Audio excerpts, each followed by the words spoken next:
Trustees' regular meeting to order. Would you please stand and join me in the Pledge of Allegiance? Pledge allegiance to the flag of the United States of America and to the republic for which it stands, one nation under God, indivisible, with liberty and justice for all.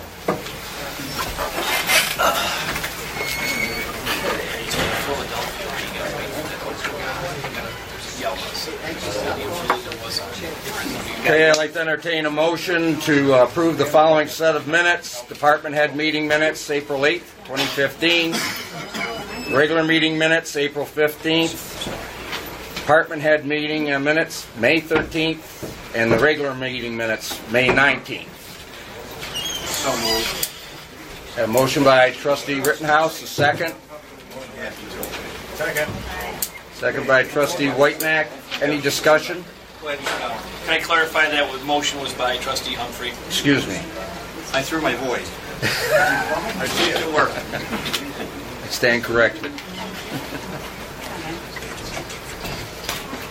Okay. Any additions, deletions, corrections? Not hearing any. All in favor, say aye. Aye. Opposed? Motion carries unanimously. Okay. Privilege of the floor. I'm going to switch it around a little bit here. And I'll ask Nick Smalt to give us a presentation on his Eagle Scout project.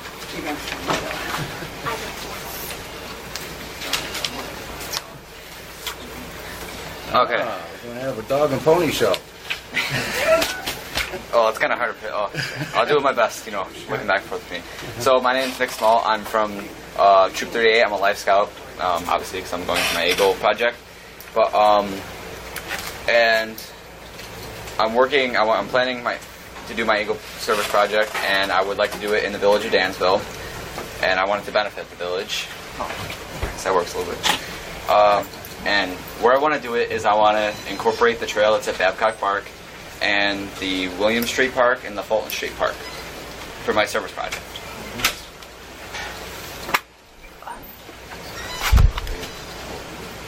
I just got my presentations, just some pictures of That's fine. what the area is.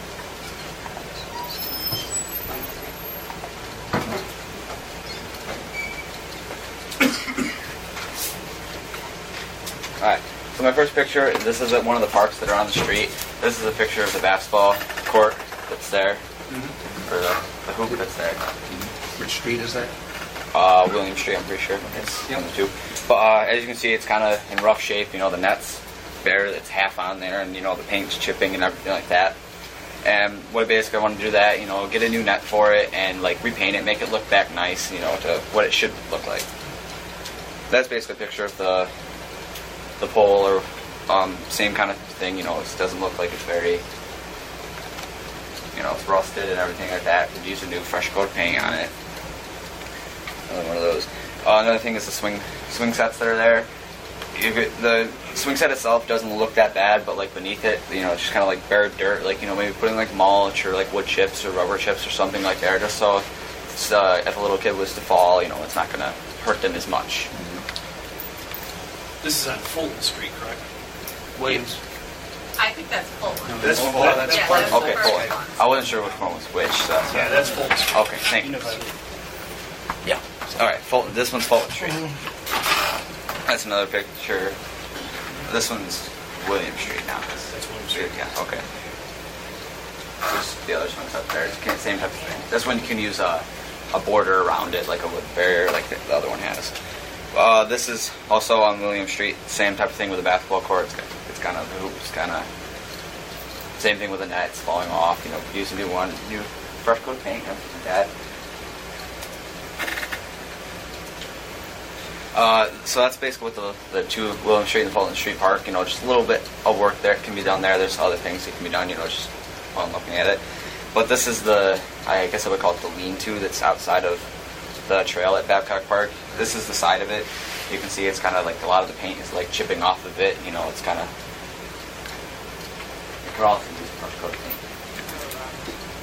And on the back of it, there's a lot of graffiti that's happened over the past couple of years, since it was last, something was done to it.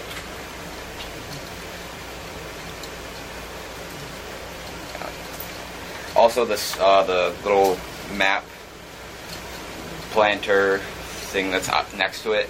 There's also a lot of paint chipping off that, and all the plants inside of it were dead when we went and took these pictures. So new plants can go on there, and the front of it.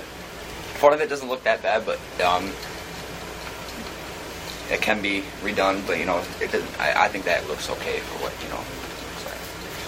But now we get to the trail part of it. And one thing I noticed along the whole entire trail was there's a lot of trash, like a lot of litter and everything all around. This was in the small creek that runs through it. That's a bottle or a can that we found in there. Just a lot of garbage. This is part of the trail. A lot of the parts of the trail that I want to fix is it's been eroded from like the water, a lot of rainfall or like the thaw and everything's kind of like washed a lot of the trail out in a lot of spots, and it's kind of made the trail rough and like the trail wider from people walking around it. That's fallen down tree that's kind of next to the trail that it doesn't make the trail look very nice. It kind of makes it look, but yeah. This is one of the bridges. There's 3 or 4 bridges that are along the trail. This was one that wasn't. This is probably the one that's in the best condition along it. There's stuff that can be done to it. Like I thought maybe adding a railing to it, just for more safety precautions with it. This is a blanket that we found that was kind of thrown and it's falling apart, and it's kind of disgusting to see when you're walking along the trail. I wouldn't want to see that. This is one of the next bridge where a lot of the boards have come loose on it, and you can step on the side of it and it will lift the board up, and it's really wobbly and not very safe. Also on this bridge, there's the small creek, like when during the fall happens, a lot of rain that runs under it, but there was so much water that went under it one year that rocks and everything got carried on top of the bridge. So it's and it kind of washed out and this is missing half of the board. Another picture of it being washed.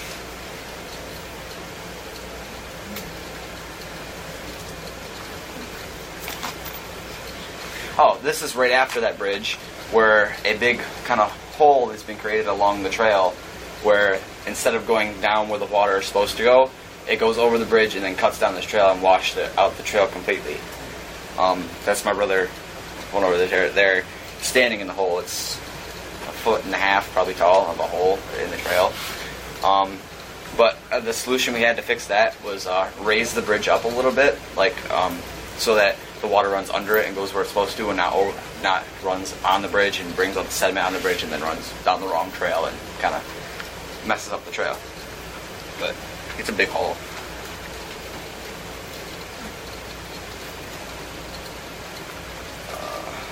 This is the next bridge there was. This is near the end of it, where it's hard to tell in this picture, but under the board there's no dirt or there's nothing holding this side of the bridge. You can step on it and it goes down under your foot. This is a interesting one where you can step on it and the board fully can go up on it.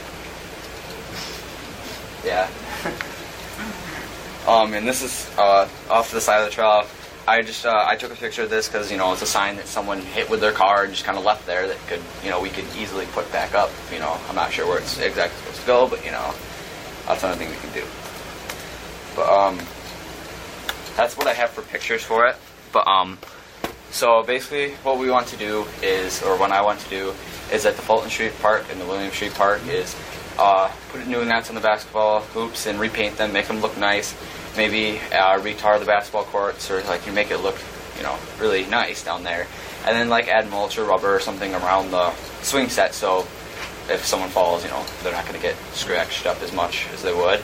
And at Babcock Park, at the trail, repainting the lean-to thing that's there inside and out, because there was no pictures of the inside. I didn't think to take any of that.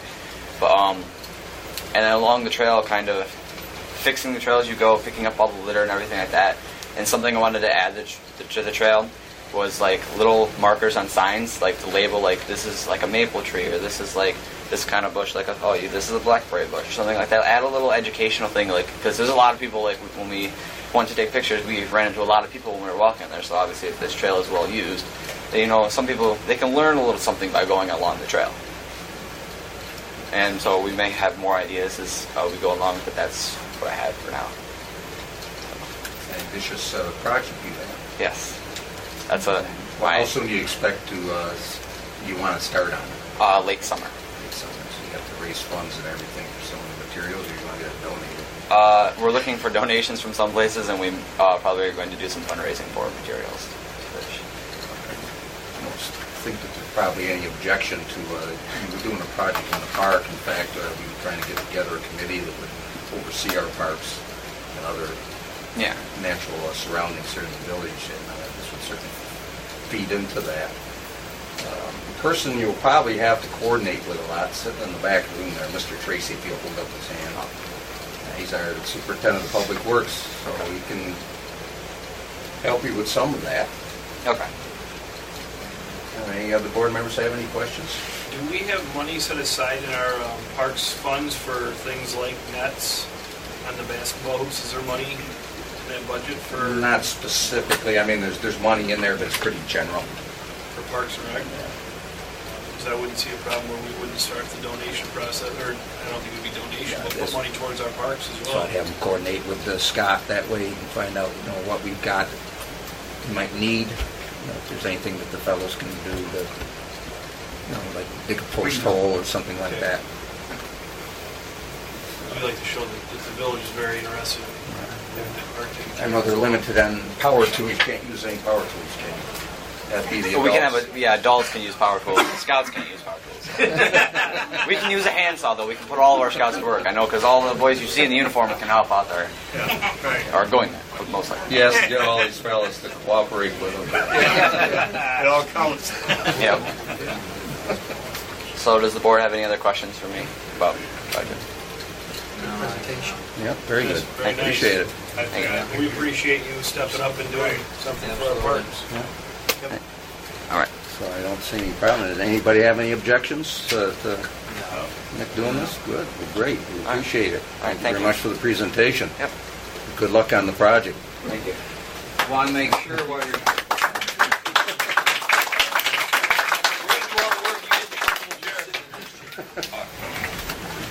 when you're doing this, and I'm sure that your leaders have thought about this, to get some recognition locally in the paper and let people know that we have a scout troop here that's taking it upon themselves. I understand it's a project, but it's still going to take the effort of all of you and show what can be done in the community. Okay. And that's important. So we appreciate that. The person to talk to on the publicity, she's sitting over there writing notes. Boy Scout Troop 38. Okay. Well, you can stay, you can leave, you can do whatever you want at this point, but that's up to you. It's nice and cozy in here tonight, so. Next person up is, if you want to leave, you can. You just leave the chairs there. Don't worry about the chairs. Thanks again, guys. Yep. You have a good day. Thank you. Let you give us that.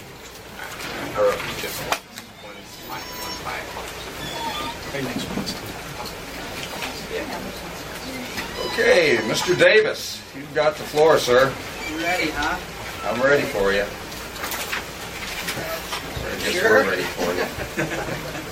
Well, not really, but Well, point of me being here tonight really was just to give the board an update on the wastewater plant project. We've had a couple meetings recently in regards to the finances as well, and potential grants that are going to come sooner than we thought, actually, so that's good news. And then update you also as well on an issue that we have now with DEC that may potentially require us to have to do disinfection after all at the wastewater treatment plant. And so I kind of run you through all of those issues as quickly as I can. Is that a surprise? Yeah. No. This is the UV, is what he's talking about there. We built the structure, but we didn't put anything in it because we didn't think we had to do it. Now it looks like we're going to have to do it. All right, so these are just updated budgets. Thank you. So you can prepare yourself for the next part of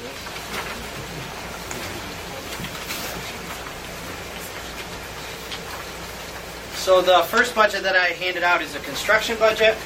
You can see that the compost is also added in there now.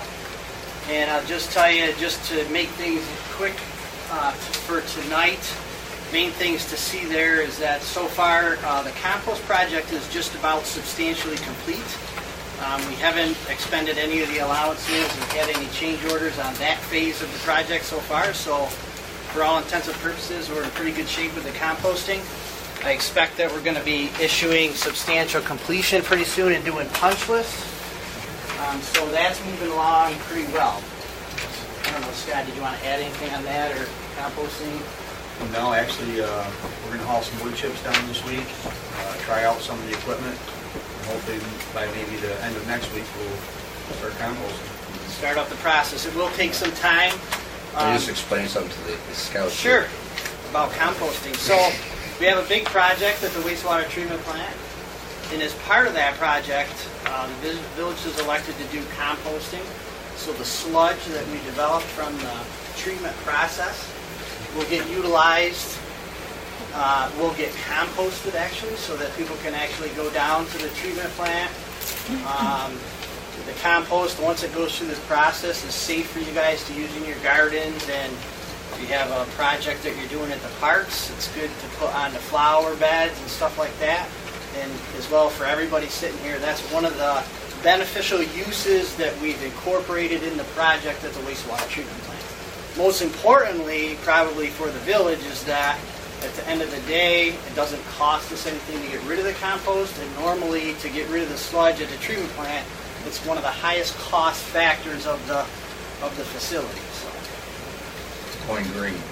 We're going green. Yeah, it took a little while to get there, but I'll explain to you. There's actually quite a big benefit that we found out recently in regards to that. So the next sheet that I handed out was the overall project budget so far. We had a finance meeting the other day. There's a few minor line items where we may adjust some things just because money was or was not utilized as we expected there. But for all intents and purposes, we have about over $800,000 left in the project contingency. So that's important. The next thing that I'm about to tell you is that through the course of design, we had gone back and forth with DEC in regards to the requirements, the effluent requirements we were to design to, so on and so forth. One of the things that they had advised us is that this disinfection requirement would be coming sometime in the future, but not for 5 to 10 years out, maybe longer than that. Not something for us to be concerned about. So if you recall the project budget and the cost of the project, we tried to trim down. We tried to keep the capital cost to a minimum, and we had taken out the compost, which we had subsequently added back in. We had taken out also the disinfection equipment and only built the disinfection concrete channels because there was no sense in spending money on the UV equipment for it just to sit there. So we had taken it out as a cost savings measure. The DEC has now given us a draft speedies permit modification that says, regardless of all of the things that we've talked about, you're going to have to do disinfection. That kind of sums up a lot more information than we have been going back and forth with the DEC, but that's where we're at. I will tell you that we have drafted a letter on behalf of the village to fight the disinfection requirement as a first step. Only because of the timing of the board meeting. I can tell you that we're probably going to lose. But they are citing a study that was done on the Canasarega Creek that indicated that there was some coliform issues with the stream, and that's probably what's going to force us into this disinfection requirement. So we'll wait to see. Okay.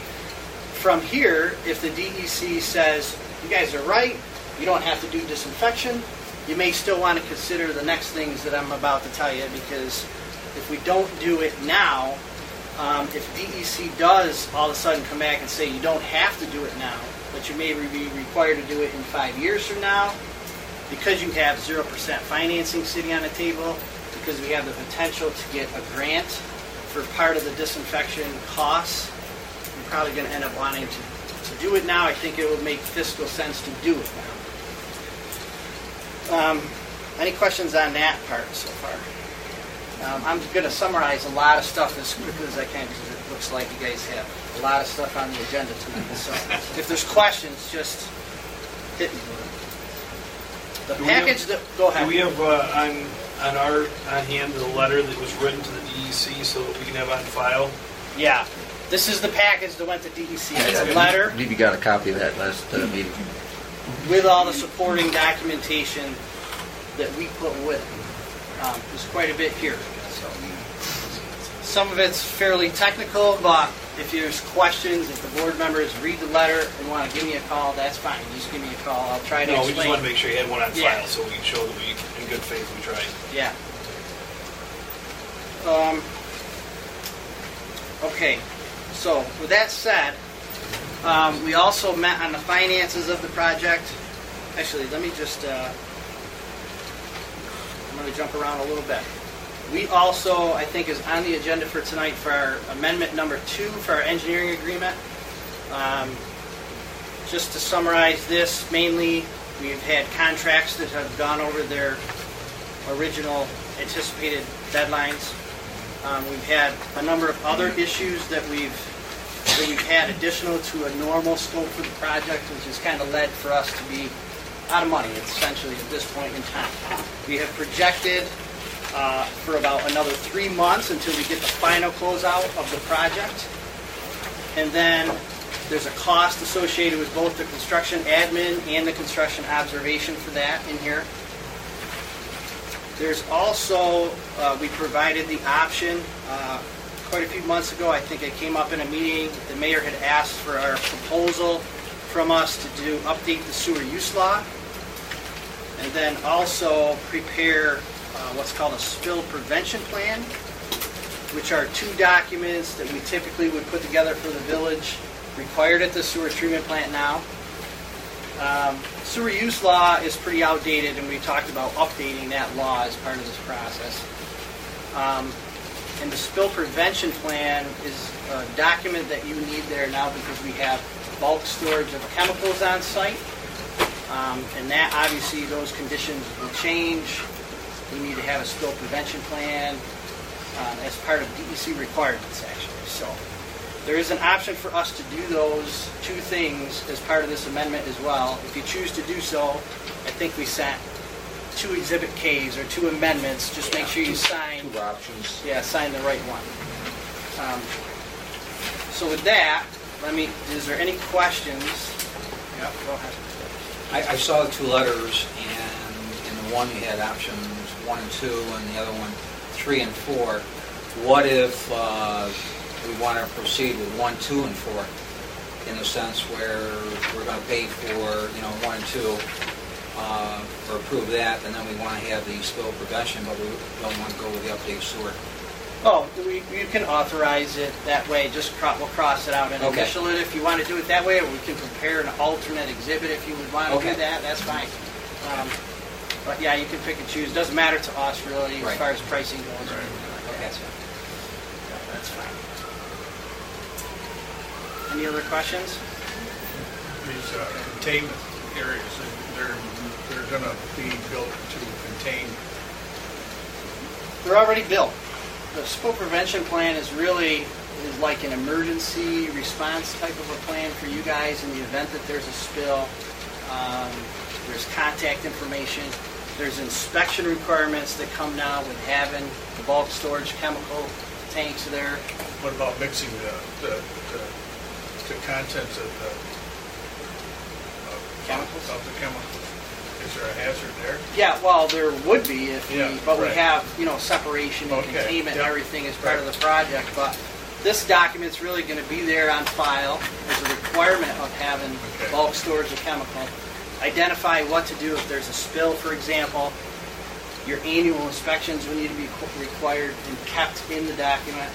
You have 5-year inspections that are required that certify to the condition of the tank and the lifespan expectancy of the tank, those types of things. Yeah, right. Bill, who would be responsible for updating any changes to the plan? Spill prevention plan. Typically what's done is the superintendent signs off on the plan. He keeps it on file. There's inspections that need to be done every year, which will get done and kept in there. The village can do those typically. We could be asked to come down and inspect it if you wanted to. And then the superintendent would be responsible for keeping that up to date. And what would be, what I'm trying to get at, I read those, but I forgot that I think that was $8,000 for the Yeah. spill. Approximately. 3,400, yeah. Okay. So I guess, what are we getting for that? I mean, it's Yeah. a plan how to address spills, but I guess how detailed is that plan going to be for that sum of money? Yeah, what we do to develop the plan, and I think we may have actually, maybe we haven't developed your plan in the past. We may have, I can't recollect, but we basically, have the drawings and the types of things that need to go in a document as a requirement of DEC. There's a regulation that says your spill prevention plan is supposed to show a site plan, it's supposed to show where the flow is going to go if there's a spill. It's going to identify people to contact as far as if there needs to be hazardous mitigation done or spill cleanup, that type of thing. Like I said, excuse me, is there a possibility of getting, seeing a checklist of all the stuff that has to be in it? I can send you. That might help I can send you an understand example if you want. Yeah. Yeah. That'd be nice. And there's nothing to say. Yeah, the construction admin and observation, obviously, we need addressed tonight. But the spill prevention plan and sewer use law can come later if you wanted to. And I can show you an example of the plan so you know what you're getting for your money if that's a concern. The observation money and the oversight on that, myself, and just speaking real quick with Trustee Humphrey, it's the first we've heard of it. We don't have a number in front of us. We don't know what we're talking about here. Should have gotten this last board meeting. No, we just make any You of didn't this. get the one letter that Clem wrote to the DEC, what you probably got. You have to have, should have happened. Make copies for everybody. I got copies. Yeah. I just left at home, but I remember discussing a large sum of money. No, we didn't get into the detail. Remember, I handed them out and said we were Right. going over it this week.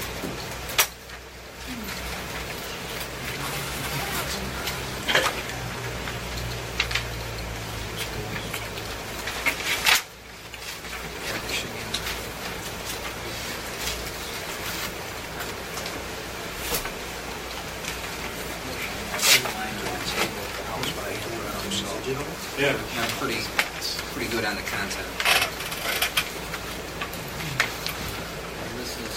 This is a copy of the letter if you want to look at it now. But this is my copy that I brought.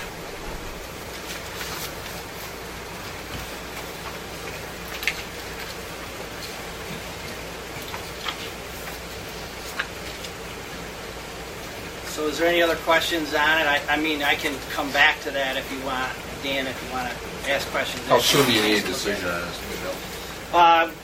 I would like you guys to consider it tonight because we're, Well, these two haven't seen it. yeah, Going to need a little bit more time for everybody to read it over. from our perspective, as soon as you can. I mean, we're going to continue to, obviously, to work on the project and close things out, but I think we sent it, I don't know, a couple weeks ago. Yep. So that's fine. If you're not ready tonight, then whenever you're ready. Okay. The next thing that came up as part of our meeting the other day is in regards to the financing. And I just wanted to give you guys, and I'm not going to get into the weeds on this, but just give you a little overview of where we're at. We will need to actually go into long-term financing fairly soon with the project due to the timing of the first ban that was taken out on the project. And so that raised a number of questions which we have some answers to some of them. As part of the project, we have $2 million of principal forgiveness, or a $2 million grant component that came from EFC. That $2 million grant was developed based on the cost of the project and what that equated to as a user cost, which rolls into it your operating costs and everything. There's no changes to that per se unless we get into a situation where the cost of the project and your operating costs are offset enough or come down enough. We have potentially could run into a situation where the user cost is lower than we expected, the principal forgiveness could go away. I don't believe that we're in that case right now. We're working that out with EFC, but the board should keep that in mind as you go forward and make decisions about increasing rates and decreasing operating costs, if you understand what I'm saying. Okay. So the reason that's important is there's 3 other grant components that are on the table right now. One is a NYSERDA grant that we've been approved for, is about $150,000. That was, that's on the table right now. We'll have a better idea of when that money is going to come available to us. They're in the process of doing the verification and the testing at the plant, which is the last step in the process to make sure that we're eligible to get the money that we applied for, so on and so forth. And how's that grant going to be used? What's that going to be applied to? We have a call into them to see if there's any stipulations on that grant, but at this point we think that it's just going to be money coming in, you use it however, offset expenditures, sort of like reimbursement. Okay? The DEC composting grant. Scott got a letter, I think it was to you, right, Scott? Nope. On the composting grant, not too long ago, that we would need to submit what's called a full application by July 15th. What that basically means is that we would have to have all the final costs, canceled checks and everything for the compost project to submit, which is pretty unusual, but they have indicated, at least verbally, that the reason they're asking for that by July 15th is that the money for us is actually available now, which is much sooner than we ever anticipated. Some people that were above us on the list got knocked off. So what we've done is contacted them, and they're going to allow us an extension until probably September timeframe to submit all of that. We anticipate to write a letter on the village's behalf to get that extension so that we have time to pull all the paperwork together. As much of the cost associated with the compost we want to get in and submit. We get a one-time shot. We originally anticipated the total compost to be about $3 million, plus or minus. And when we submitted what's called the pre-application, that means we would get a 50% grant, which is about $1.5 million. I can tell you that we're only going to get what costs we actually incurred. So once we pull all the actual costs together and submit them, then we'll know what that grant component is going to be. Okay, and then as far as how we utilize the grant, it's been indicated to us so far that we can use it. It's a reimbursable grant. We can use it however we want it. Okay, so maybe with EFC there's the possibility of paying down principal, for example, offsetting capital costs, or offsetting operating revenues perhaps, but understand what I told you a little bit earlier is how that may impact us with the EFC $2 million in grants. Okay? Any questions? We could use some of this for equipment, to purchase equipment. Some of the equipment costs associated with the composting is part of that. Yeah, okay. Yeah, it has to be associated with composting. What other Yeah. equipment would we need down there? Equipment do we need? Well, the composting process takes a lot of equipment. I mean, there's screeners and a loader and different things like that that are incorporated in that part of the, it's already built in that budget that we set. Right. Okay, those, any more questions? I know there's a lot, but Was this where we were talking when we get these, how you use them, could take us out of our hardship status? And was It's- that? That's what we're trying to be it's something careful. to keep in Right. mind. I think Scott told us that we would probably have them answers tonight. I don't think we're ready for that yet. Well, some of the answers I have, and that's what I'm trying to explain right now. There's a few outstanding things. And there's actually some questions from EFC in regards to when the hardship was determined, we had an operating cost for the sewer fund that was incorporated into that formula.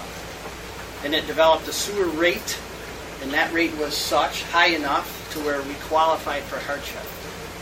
Okay, so what we're in the midst of trying to determine whether that's going to change. It doesn't appear that it's gonna, okay, because we qualified for hardship before we did the composting, and that was an adder of like $3 million, and all on the table we're talking about another $2 million sitting on the table. So it looks like we're going to be okay, but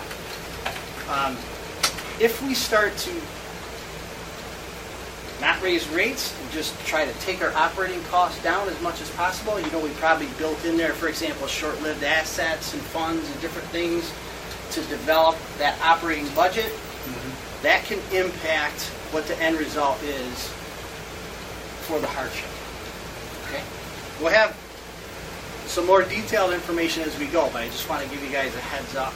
However, once we have the approval for the hardship, we're in a situation where we can pretty much utilize that money. I don't want to say any way we want to, but it may be open-ended as far as how we can use it. Yeah. And the principal forgiveness a lot of times is like put against the put against your principal, right? Just to offset that capital cost. That's normally what's done. Yep. Right. Okay.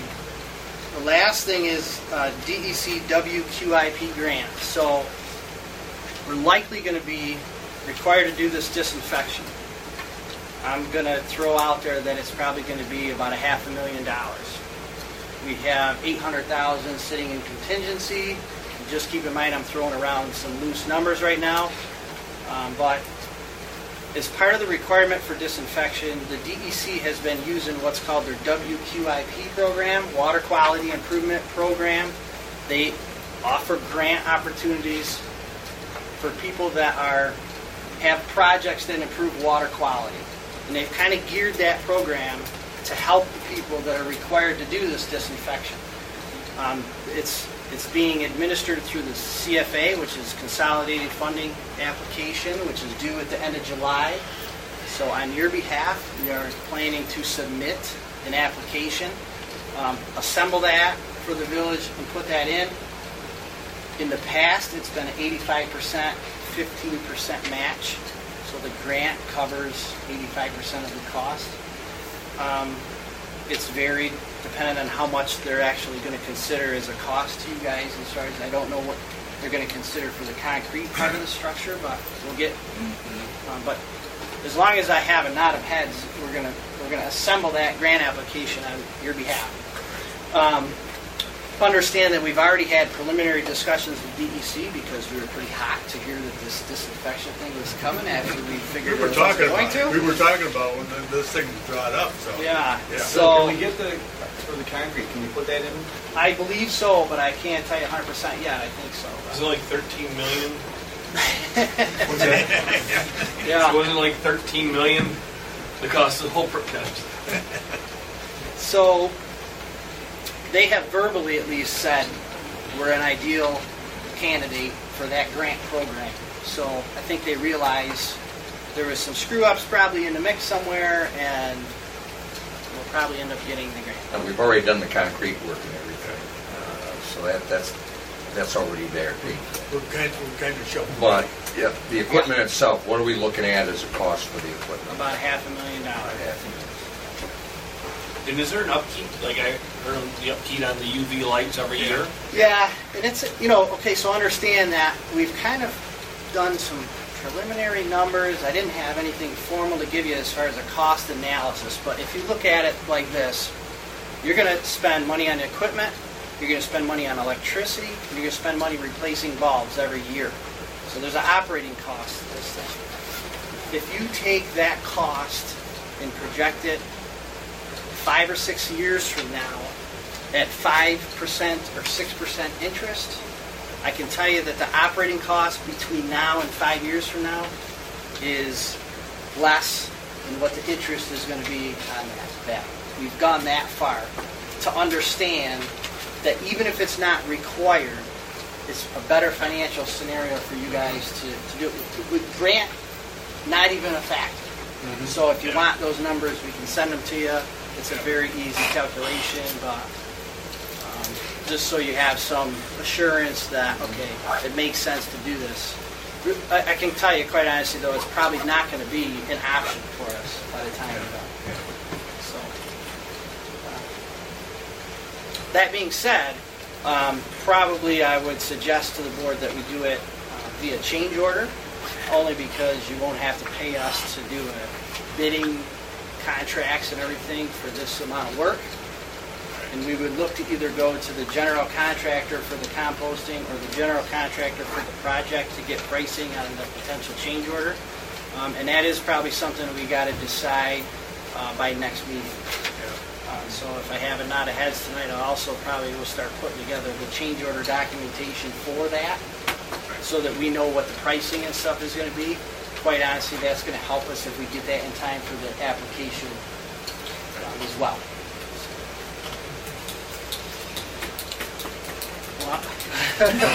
Lay it on. It's like when you don't come. I don't have a lot of you walk in time. the door, I think last time I was like, you walk in, you should wear a green shirt.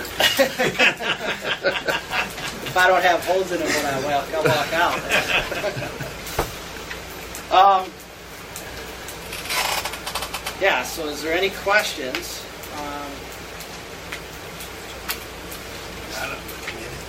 Oh, he's the bearer of good news. Well, the good news is there's no real hard decisions on any of this tonight, but you guys should be aware. The good news is that, I mean, we're sitting in a position where grant funding might impact our financials. That's really, you can't ask for any more money. It's not going to do you any good, you know, so that's good. And I'm trying to think if I missed anything. I think you got to go move forward with the grant and get that ready to go. And we have to. Because the DEC's already saying that if they've already told you they want it done, then they're not going to come back and say, oh, yeah, I guess maybe we don't.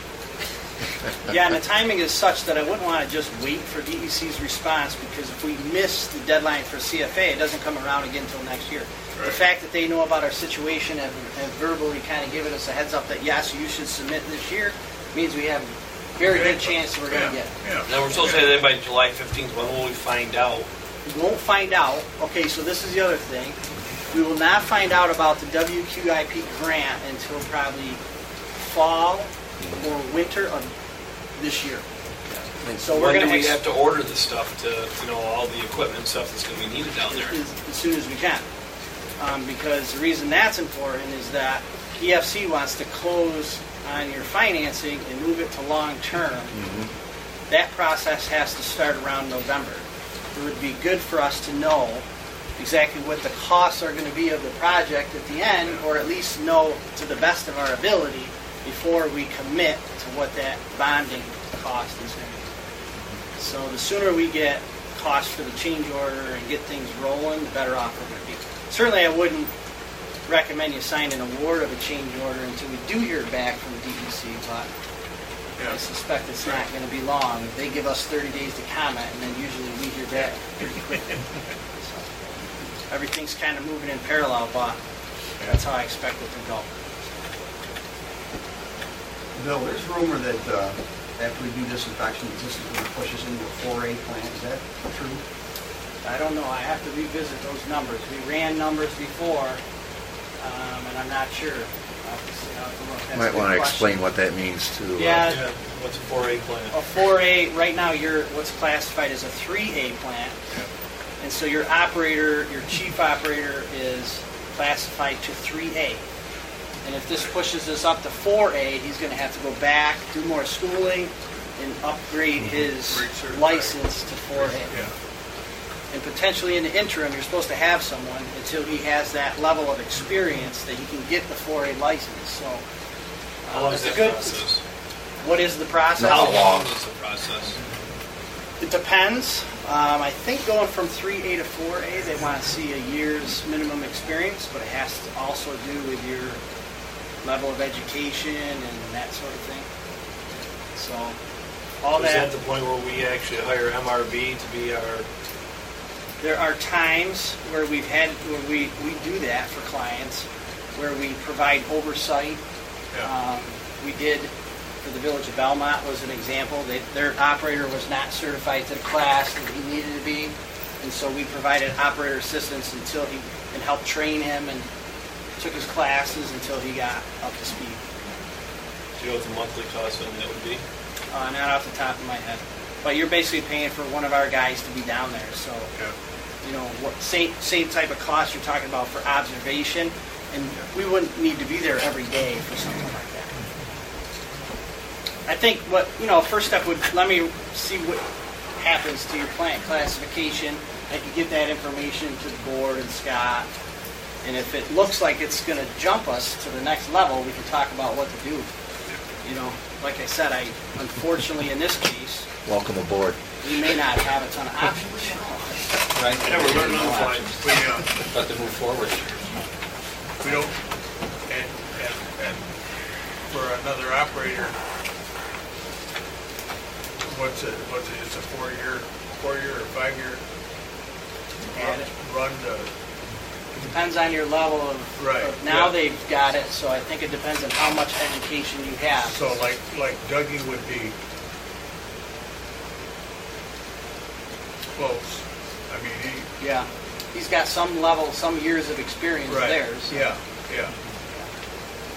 they may count that. yeah. Here's your copies.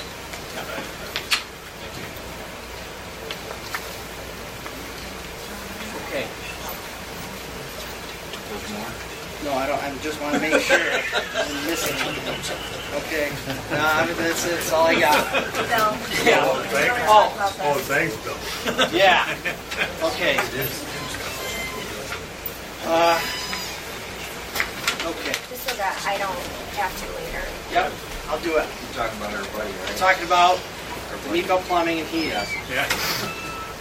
We have an application for payment in for D'Amico Plumbing and Heating, both for the plumbing contract and the HVAC contract. The amounts are such that we have a claim from the Department of Labor for an amount around $14,000 that we, right now, according to this correspondence, are supposed to hold payment on D'Amico for this amount. We have an outstanding partial release of liens for the plumbing contract, one of which is about $18,000. These are the significant ones, so you understand the scenario. On the HVAC contract, same thing. We have one that's about $18,000. The payment request right now will leave about $24,000 roughly that we still have in retainage on the contractor. In the past, D'Amico has had a claim from the Department of Labor that they got cleared up fairly quickly. Okay, so there's a pay application on the table. The question is, what do we do with it right now? We do owe D'Amico for monies. The pay application that's on the table right now pays out everything except the retainage and what we have left in allowance. Okay, so it's not just as simple as approving their payment like you typically do at your board meetings. I gave some sample resolution language to Megan today that she also passed by Mr. Vogel. And he was okay with it? I Yes, think he and had the board one members little- received copies. Okay. So you receive that. You can see that the resolution in general is authorizing payment of D'Amico to their full amount for the HVAC contract, which is roughly 25 grand, so long as they get the Department of Labor issue cleared up by the time we have to write a check. If they do not, then authorization only pays them out about $11,000, which is their request minus what the Department of Labor is telling us to withhold. Okay? On the plumbing side, we have an amount that's on the table. In both cases, the resolution also has language that allows whoever's going to write the check the ability to write dual-party checks.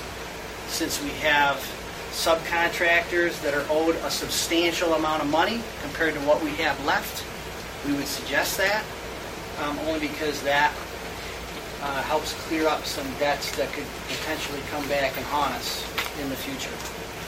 I should also probably tell you that D'Amico is not happy about the situation, right? Surprisingly so. One of the suggestions that they had was releasing more money to us, since we still would have 14,000 of what the Department of Labor is requiring us to withhold as part of our retainage. But what that does not allow us very much left over for is the things that we keep retainage for, which is things like closeout paperwork, as-built drawings, O&M manuals. These are things that are outstanding. I will tell you that D'Amico is probably, for the most part, almost complete with their punch list, but the paperwork thing is the thing that is still hanging out there. So, in the correspondence, that's basically some suggestions that we had as far as dealing with the situation. Obviously, in a case like this, your attorney is going to provide you the best advice, you know. Did I cover it? Good enough? Is that? Okay. Good? That it? That's it. Thanks, Bill. We do like seeing you. I'll stay in case there's questions for a little bit. And then Okay.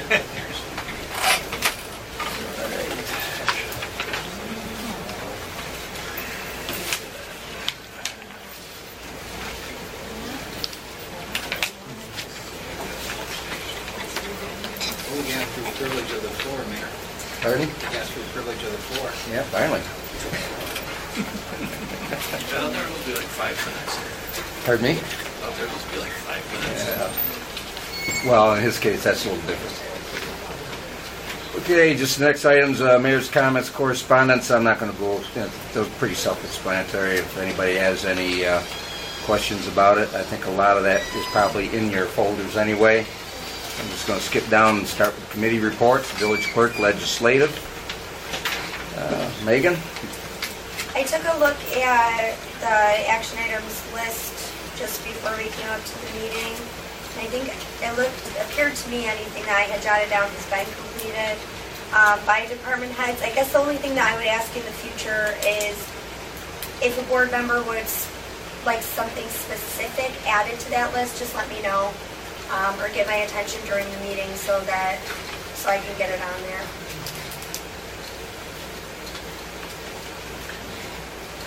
I had everything was checked off, so. This is an update. Nothing's really been done yet on the peddler permit. And likewise with financial policies, I was looking at it the other day, but haven't really progressed along at all. There's also some information in your folder from Time Warner, or should be in there. I don't know if, did we get that in there? It's the agreement. It's a 15-year agreement, so rather than rush into it, and we also have to have a public hearing on it. So that's, right now, that's just information. We'll take a look at, set up something after everybody's had a chance to look at it. If you have any questions, then let me know, and we can fire those off to Time Warner. And you were also given a sheet on payroll numbers, I believe, or an email was sent to you. Email. Yeah, that went out today, or was it yesterday? Is that today, guys? Payroll was yesterday. This morning? Last night? There's been a lot of There's been stuff. so many the last 2 days. We got them. Say there isn't anything to do around here. Okay, that's all I've got under legislative. Public safety, Trustee Whitenack.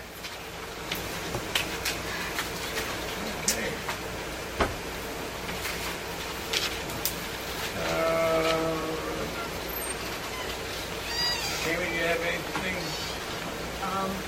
Anything additional on to all this other stuff? My report, as from last week, hasn't changed.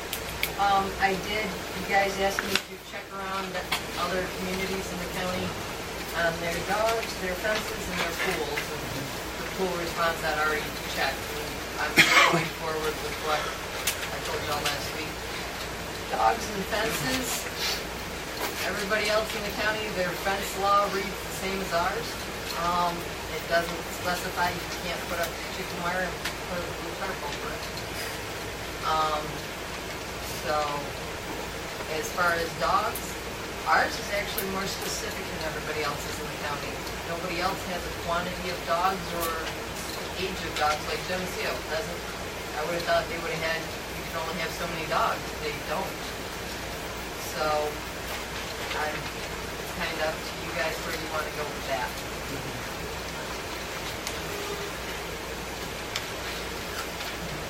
I do have a call into Ag and Markets to ask their opinion on quantity of dogs. Patricia hasn't called me back yet. I just need to call back for you. I'd like to see no more than 3 myself, but I think it's 3 adult males. It's and then it's right the number now of you have- under the age of 4 months. Yeah, And that's still the big question. yeah, well, the 4 months Puppy leaves it to a very large dog before they have to depart, and yeah. there's no limit on that.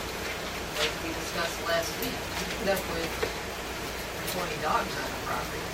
And until they hit the age of 4 months of age, they're still, they have as many as they want at 4 months of age. They become an adult dog at 4 months of age. Considered part of the 3. If we need the, I guess, if we want to make a change to that zoning law, we need the board to consider what they want to do. What would you like? Because that was kind of where I was trying to lead to last month. And I think I was trying to say we would like Yeah. our department heads to kind of give us some feedback on what they're looking for, because that, as I said, was your area of expertise. Honestly, I think 3 dogs is reasonable, because what if you have 3 Yorkies or Shih Tzus? That's very reasonable for adult dogs. The allowing unlimited number up to 4 months of age, I kind of thought 4 months was unnecessary. 2 to 3 months, I think, would be adequate. Yeah, I thought 3 months to was... give you time to get rid of the dogs. If you're keeping them to 4 months of age, you're probably really doing some kennel breeding thing that you should be doing in the village anyway. And get rid of them at 2 months of age. And 8 weeks is when people usually start selling the dogs off. Right. So you give them a month to sell them, that's a 3-month mark. That's the 3-month mark. So And they're gonna use this adjustable dates on when that dog was born, because it's not like it was probably at a vet. So I mean, they're still gonna buy time on that.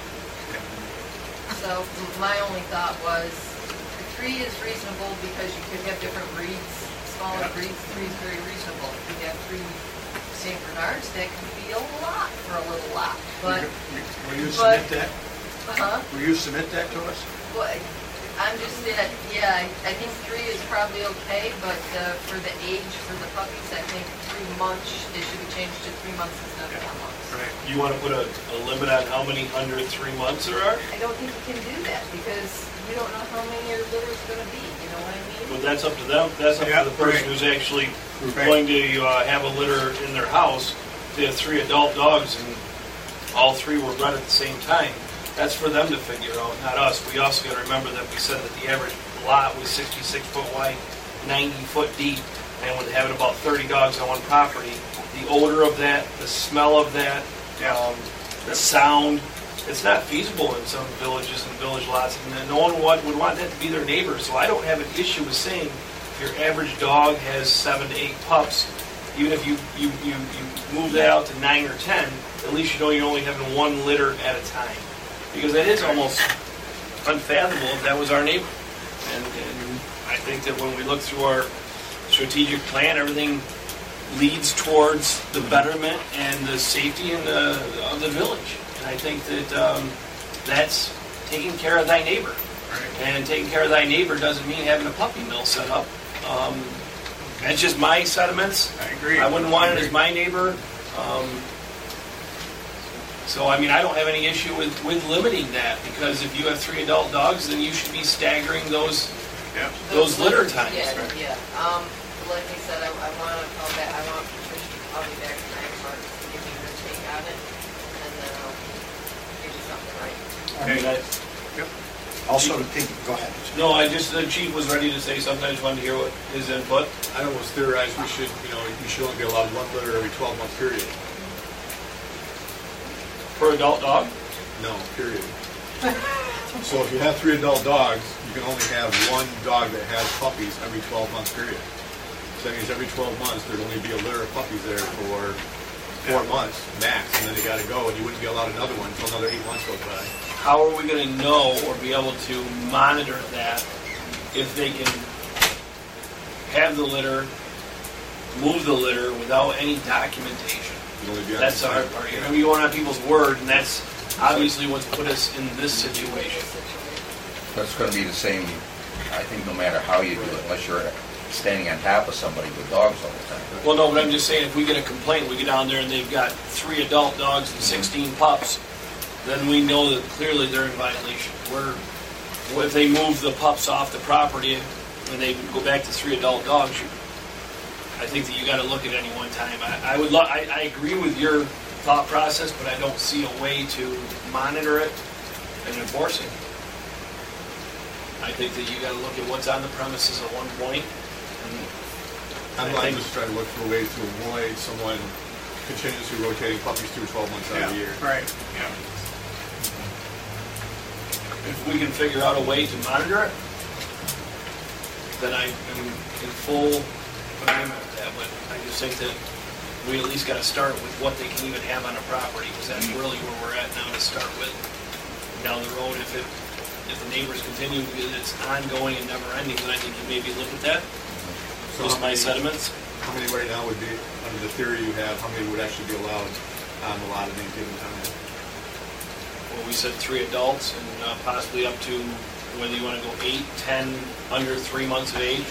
So you potentially are running the risk of 12 dogs all year long. Possibly. And I want to go further with it. I want to take that option away. But I agree, if you can tell me how we're going to monitor that and enforce that, then I would be more than happy, because, again, these are not something where you're born in a hospital so you get a date. These are things that are born in the confines of one's homes that you don't know. And every time someone has a litter, they're not going to contact the code enforcement officer, the PD, the DPW, or anyone to say, hey, just so you know. Potentially go twofold, a limit on the number and on time frame that they're allowed. I would say having no more than 1 litter at a time. You can put that in there, but I don't know how you're going to document it. I think most of it would be voluntary compliance. I think majority of people, once they realize that's the rule. So we can talk about what I think we need more than, I know I don't want to live next to a house that has the privilege of having a dozen dogs all year long. Yeah. Lots of my neighborhood are too small. I agree with you. I think we got to work on that. Oversight is something that you can make. We can make a million laws in this world, but unless you have oversight and the ability to monitor it, what good are they? Like that, the option available for when we can. Yeah. Something to consider. I have no problem with it, but I like to also add into that, as far as the strategic planning and whatnot, and like Dan said, for the safety of the residents, to limit or restrict the invisible fencing for front yards and not allow that to happen. Not allow the... No from your front door to the front sidewalk. Too many times I've seen where dogs will run out. Sometimes they're kamikaze dogs, if you will, and bypass the shock collar and out into the street they go. Or you're walking your child along the sidewalk and pretty soon Rover comes running up. I don't know, there's an electric fence. So where do we head? In the street. Okay, So I think there should be some type of restriction where invisible fencing can't be in your front yard. can't be forward from the front facing of your house, facing the road. Nothing facing a street. Yes. Yeah. And if you live on a corner, then I guess you have a side yard that does not entail as well. That's 2 sides. Yeah, then the side wall of your house becomes... What do you do with those who already have it? And unfortunately, I think they're probably almost grandfathered, don't they? Pretty much. I know a couple. Can encourage them. I don't know how end up. I guess in those situations it is what it is, but I don't disagree with you. I believe. And they don't have to get I've seen it happen to me. The dog came through and bit me. And once again, invisible fences are not considered fences that you have to get any sort of permit for, correct? You don't have to get a permit for anything. So we won't know who's grandfathered and who's not. Then what are we talking? Well, I think we try to.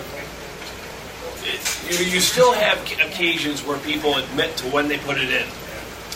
There still are honest people in this world, and I think that if you put that out there, then at least that gives the investigative ability of, well, when did you buy it? And you can go back through certain records. I mean, Right. It's like putting the no smoking signs in the parks that we discussed. Yeah.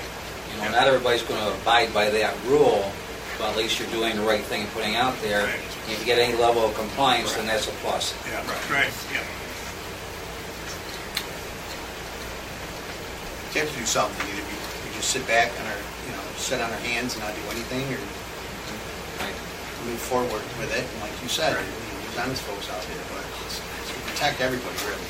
Even the homeowner, they may not believe it or realize it at the point when we tell them, thou shalt not put that there.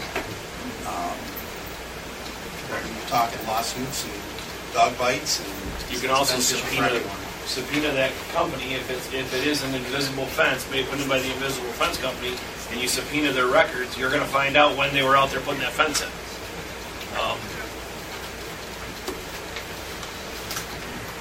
I do agree that someone walking their child or whatever, and next thing you know, the dog comes out, and they're heading for the street, and a car's coming. Nothing pretty comes out of that, and we are here for the betterment of the village, and its people. Yeah. Okay, anything more under code enforcement? Seems like we've got quite a bit for you, Dan. What's that? So are you going to do a pre-draft on that stuff? Yeah, that's what I guess I thought you were telling me to do. Thank you for volunteering. Or I like to call it volunteering. I thought you were stepping up to the plate with that. So. Way to go. Okay. Thanks. Thank you. Thank you. Guys. Thanks again, guys. You have a good evening. Thank you. No, you're good. And thank you for all you do as well. All right. Thank you. Okay. Don, you want to share? I'll be there someday. Greg, fire department? Sure. I did hand in my report. Apologize for missing the meeting. There were some things I had to bring up in ours. Just quickly, a couple updates on it. All the equipment is back in service. It's all been fixed. The new truck actually came back last night, so got everything fixed. It's working well. So that's on the equipment. Those are the major things. At the meeting, though, I have been approached. In the past, there used to be a drill team in Danville. Union Hose used to sponsor. It was run through the fire department and due to either manpower or the public using Front Road, they weren't allowed to use that any longer. It really disbanded. I was approached by a member of Danville who's been asked by a department up in Rochester if any of the members of the fire department would like to come up there and run with them. I said I didn't have an issue with it. I took it to the board of directors of the fire department. None of them had an issue with it as long as they keep the active hours up. But they wanted me to bring it back to the village board because obviously they would be covered under the fireman's comp if they get injuries, which actually falls back on home department. So I'm not going to say anyone's never been hurt down there before, but it's usually minimum. Dan knows there's always cuts and bruises and stuff, but I think the major injuries haven't really been that significant. So we didn't have an issue, but we were just hoping that the village board would handle it. And personally, can I speak? Yep, go right ahead. Past drill team member. I actually been in the fire department now 26 years. I joined the fire department to race. That's how we used to do a lot of recruiting. I think the fire department's looking for younger members. I believe that it's a way to entice young kids to get involved who are going to be around. And I would fully, as a board member, support our members joining North Greece. I think I've heard. And doing that. I support it. I I don't see any reason why. Dick, gang? I'm fine with it. I was around during that period of time. Do they wear a Union Hose shirt or a North Korean? I think it's kind of minimized. I think it's kind of minimized some of the activity at the time, but maybe more activity going up in the stands than actually down at the I'm pretty sure at the drill. But okay. Well, and can they do a wager that Danville wins, they can send us a truck. At their expense. Or any other equipment. I will let them know, and I'm sure they'll thank you guys. Okay. Thanks, That's Craig. all I had, actually. Okay, thank you. Please, does anybody here from the ambulance? No. Okay. Charlie, do you have any updates? If I second guessing myself, but now we spoke about a speed indicator. We were talking about like a flashing sign that shows your speed, right? Yep. So we're running between $3,000 and $5,000 for those. Either some come self-supporting with a pole, some you attach to a pole. So that's the difference. Some are solar powered, some are battery powered. So your imagination's a variation, but $3,000 to $5,000 seems to be about the standard pricing in that whole thing. I can issue some brochures if you want. See what's out there. If you would, please. And the court security, we're still working towards that, trying to determine the exact placement to make sure that the metal detector is where it can be useful and still leaves the officer with a view of the courtroom, and had a couple different, spent a few hours at it so far, sorting out placement, things like that, and what's convenient, what's practical, what's reasonable. We're going to set it up and give it a whirl here. I'd like to hope to start it tomorrow, but it's not going to happen. Hopefully next week. The changes we made already is in placement of the officer, and that's come with some commentary of reservations. But the staff that requested it is kind of having reservations on the request. But we're still going to plow forward and see where it goes. Yeah. So. Other than that, we finished our firearms training today, and just as a point of curiosity, everybody shot well, which is fine, but something we had happen, one of the guns failed, just fire's been broken in it, so it just doesn't happen very often. In the 30 years I've been here, I think it's happened twice, but when it happens to you, when you're the one that happens to, it's just a very eerie feeling that that's one of those tools that you practice with often with the hopes of never having to use. And you get that little feeling in the back of your mind that had that been the time I needed to use it, it broke and didn't go off. So it's just a weird. So we've had it repaired and back in service, and everybody shot and got out of the way. I was approached today by one of your officers about that very issue. What the possibility of being able to purchase new firearms. Yeah. But then I asked him how old are they? And he said not that old. They haven't fired that much. No. Those pistols are usually approximately a 10,000 round pistol, and we just don't have the time to shoot like we used to 25, 30 years ago. 25, 30 years ago, the guys probably put 1,000 rounds a year through a gun. So you can figure a 10-year lifespan. Now if the guys get to put 200 rounds through a gun, it's probably a pretty good year. So you're looking at a lifespan that technically could be 40 years. So these guns are not that old. They're not overused. I'm going to do some checking with the guys just to see, since I wasn't standing right there, what took place today, so I understand it better. It's pretty simple. You said one was 4 rounds misfired, and then the other there was 2 rounds that misfired. And 2 different guns. That I wasn't aware of. I just was aware one that actually broke down. Yeah. Nobody mentioned anything about broken firing pin, although that could explain why it was misfired. Now, if there was other guns that misfired, besides one that broke, that's a different. That's a different picture. That's not. I had that same feeling that if your officers, if there's something wrong with the weapon, then we need to make sure. Yeah. And these aren't get weapons that are reliable. The ones we have aren't cheap guns. I mean, Red is a very capable company. We've been using that brand since 1988. Not the same pistols. We've updated since, but we've used that brand since '88 and had great reliability with them. I know that you were talking about rounds, but what is the actual age of the gun? 10 years? Are they? I understand you're basing it on rounds. My understanding has always been it's based on rounds. No, but when were the guns bought? Oh, this ones we actually have right now. Yeah, like are they 10-year-old guns? I don't know. Do you remember? I don't think they're 10. Maybe they're 10. No. I don't know. Probably close. Probably close. Close to 10. Close to 10. Now, is it correct that a couple of the officers are using their own personal weapons? Depending on, yes. And that may be one of the ones that malfunctioned. I got to double check on that.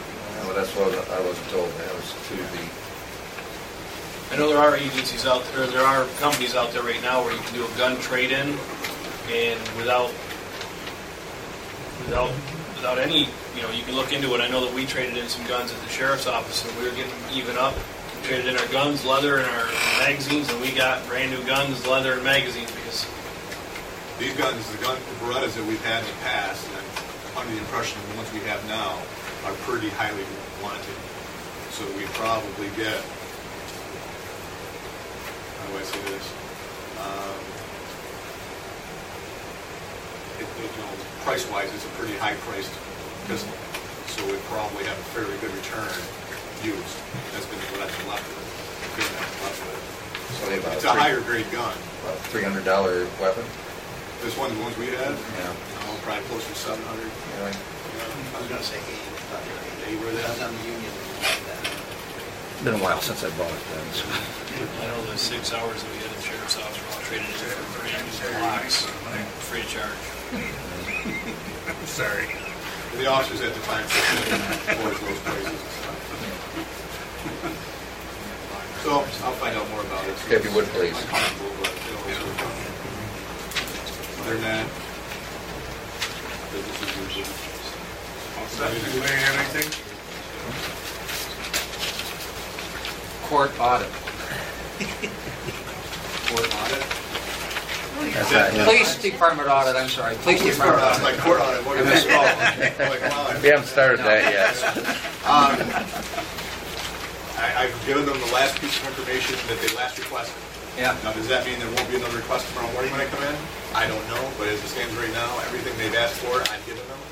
So I assume it's just a matter of them doing the math on their end. And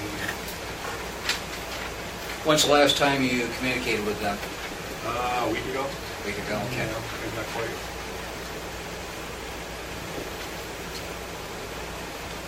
Do you have anything? Okay, thanks, guys.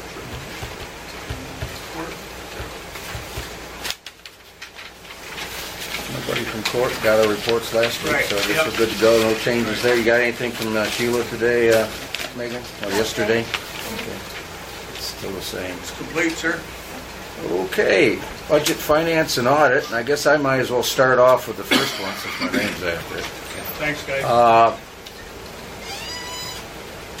As you know, for the last several years, we've had Bondale Group has been doing our audit, and the cost has been pretty constant. Well, yesterday I received an agreement, proposed agreement, with them to do this past year's one we just finished. The audit on that jumped $6,000, or almost $6,000, from 12/4 to 18. Can we reapply for another? Well, Megan is looking into that. The part that irritated me a little bit is it came without any announcement or prior warning or explanation. So I contacted the gentleman at the Bondale Group who was basically our point of contact up there. And you should have a copy, I believe, in your folders of the letter I received or the email I received back. And well, just say I'm disappointed. There you go. We'll leave it at that. Yeah. So I would say we need to find somebody else. I understand a little bit of a job. Not much of an explanation. You can understand a little bit of a job, but that's a 50% job. Yeah. Yep. For work that's already, they already know exactly what the ins and outs are. Yep. Absolutely. I mean, they're not going to tell us anything much different this year than they told us last year. Yep. Pretty much. I almost felt like it was saying, well, we don't want to do your business, but we'll give you an offer anyway. So There may be some truth to that. there may be. That's fine. I wasn't too happy with this last one anyway, so. So we're not exactly going to lose a lot of sleep on it. That was the one where they didn't get your updates in before they sent you the final. That's right. Yep. Anyway, and with that, do we have a budget modification list? I don't recall seeing one.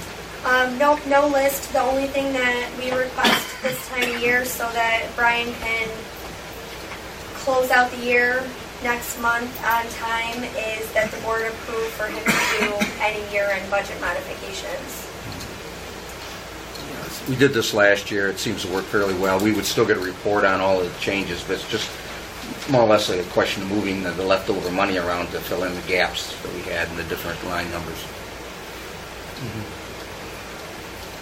Something we sort of do on the budget modification anyway, except we're just telling Brian to go ahead and do it when he's doing the end of the year reports and everything. It saves us a lot of time and trouble. Need a motion on that? Yes, please. So moved. All right, got a motion by... Oh, do you want to discuss something? I know. No, we can discuss it in a minute. Okay. I'll give you an Yeah, we'll discuss opportunity. it later. I'm good. Have a motion by Trustee Humphrey to authorize our bookkeeper, Brian McElroy, to make end-of-the-year adjustments. Do I have a second? Second. Second by Trustee Rittenhouse. Any discussion? Not hearing any. Trustee Whitenack? Aye. Trustee LeVar? Aye. Trustee Rittenhouse? Aye. Trustee Humphrey? Aye. And the mayor's an aye. Motion passes unanimously. Okay, and we've already been explained pretty much the issues on our friends from DeVico, plumbing and heating. We have to have board action on that tonight, so we hold that or make our... Megan, where do we stand on it at this time? As long as Bill's here now, if we have anything to... we need anything... We need action on that tonight, For Bill? or- DeVico? Yeah. Yes, we do. Okay. We need to submit the payment recs to EFC tomorrow, which is standard every month. But if we go with Bill's recommendations, what that will allow me to do next Thursday, the funds should come in. If everything is cleared up with DeVico and whoever has outstanding liens, I can just go ahead and write them the payment, and that doesn't hold them up because they do have suppliers. So what today. we're actually authorizing then is the payment to go to EFC rather than Well, to DeMeco at this if you point. refer to the email that Bill wrote, there's a couple different options on there Right. for resolutions for the board. So that's what I need you to do is Bill's recommendations. Okay, and that's in our folders, although I should have gotten a copy earlier today. And then the option would be there, I'll give you mine, that we could write two-party checks if Yep. needed. And then I would be able to make that decision We have a when the recommendation funds from come Bill. in. What I provided is a sample resolution. What it would do is authorize you guys to pay DeMeco their full amount contingent upon the Department of Labor clearing the claim to withhold payment. And if they don't have that completed by the time you have to write the check, you can write it without, minus that amount, which is $14,000 something, the Department of Labor is requiring us to withhold. Yeah, $14,871.53. Make that motion. And then the second part of it authorizes Megan to write dual-party checks for those subcontractors that we know of that have a significant outstanding balance, which there's one on the plumbing and one on the HVAC side each, that we owe over, that DeMeco owes over $18,000 to, according to the lien releases they've provided so far. So I think it would Explain be to me a important. dual party check. I've never heard It'll that. be important, it's done a lot of times in the case where we have a contractor that has outstanding balance with a subcontractor. You're gonna write the check both to DeMeco Plumbing and subcontractor, so that both have to Present. sign off on the check Sign the check, yeah. in order to get paid. It's done in cases where we just want to make sure that the subcontractor gets paid by the prime, because our retainage would not cover, if he decides not to pay both of those subcontractors, it adds up to $36,000, we don't have that much left. So that would be the purpose of it. Now, should we treat this as one resolution or separate No, both resolution? resolutions, one's for the HVAC contract. Two separate ones, right? One's for the plumbing contract. Okay. Right. Yep. Okay. Well, then I would entertain a motion on first for the HVAC. So moved. I have a motion from trustee Whitenack, second. Second. Second from trustee Labar. Discussion. The only addition I would have to that is the comment that came back from John Vogel regarding his suggestion on the wording, and make sure that that's incorporated into the resolution.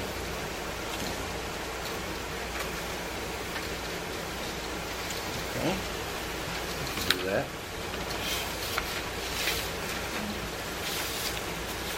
Any other comments?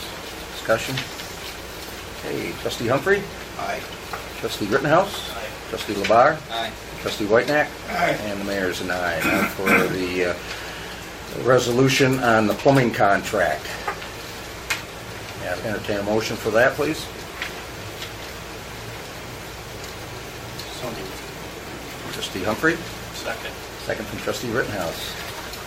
Oh, wait, it's got to balance the Yeah. table. No, that's all right. We can't let them get all the airtime. Okay, discussion. Okay, trustee Whitenack. Aye. Trustee Labar? Aye. Trustee Rittenhouse? Aye. Trustee Humphrey? Aye. And the mayor's an aye. Okay, got through that one.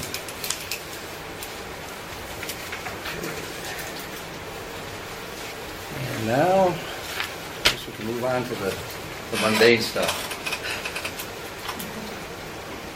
Trustee Labar.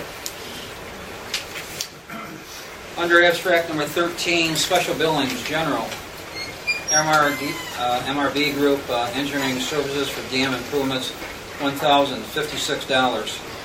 Under water, none. Under sewer, MRB Group, engineering services for SPDES permit, disinfection, $270. Under wastewater treatment plant, capital project with composting. Xylem, diesel pump and adapter, $19,250.95. Milton Cat for compact wheel loader, $69,697. Hydrodyne engineering services, wash module, $6,900. Lakeland concrete blocks, $1,626. MRB Group engineering services, $17,443.07. East Coast Electric payment request number 4, $39,282.50. Streeter Associates payment request number 3, $174,325. Bernard Donigan Financial Services, $750.22. Under housing rehab grant, none. Motion to approve. Yeah, a motion from trustee Labar, pay the special billings. Do I have a second, please? Second. Second from trustee Whitenack. Discussion? Trustee Humphrey? Aye. Trustee Rittenhouse? Aye. Trustee Labar? Aye. Trustee Whitenack? Aye. And the mayor is an aye. Still under abstract number 13, bills, general, paid checks number 14604 through 14663 in the amount of $29,029.03. Audited checks in the amount of $343,732.56. Underwater, paid checks number 560 through 564 in the amount of $7,025.17. Audited checks in the amount of $33,516.66. Under sewer, paid checks number 502 through 506 in the amount of $7,909.16. Audited checks in the amount of $24,857.64. Move to approve. So moved. Who said that? Trustee Humphrey. Ventriloquist. Start that. Okay, motion by trustee Humphrey, second. Second. Second by trustee Rittenhouse. Discussion? Okay, trustee Whitenack. Aye. Trustee Labar. Aye. Trustee Rittenhouse. Aye. Trustee Humphrey. Aye. Mayor's an aye. Under abstract 01, Special billings, general none, water none, sewer none. Housing rehab grant, Toma Development Program delivery, $6,312.03. Griffin Construction, draw 8 through 29. Mill Street, $11,000. Griffin Construction, draw 8 through 6. That's a little different. Health Street, $6,700. Cassidy and Underwood, draw 8 through 19. North Clinton Street, $15,500. Motion, move to approve. Have a motion from trustee Labar to approve the special billings under abstract 1. Do I have a second? Second. Second from trustee Humphrey. Discussion? Trustee Whitenack? Aye. Trustee Labar? Aye. Trustee Rittenhouse? Aye. Trustee Humphrey? Aye. Mayor's an aye.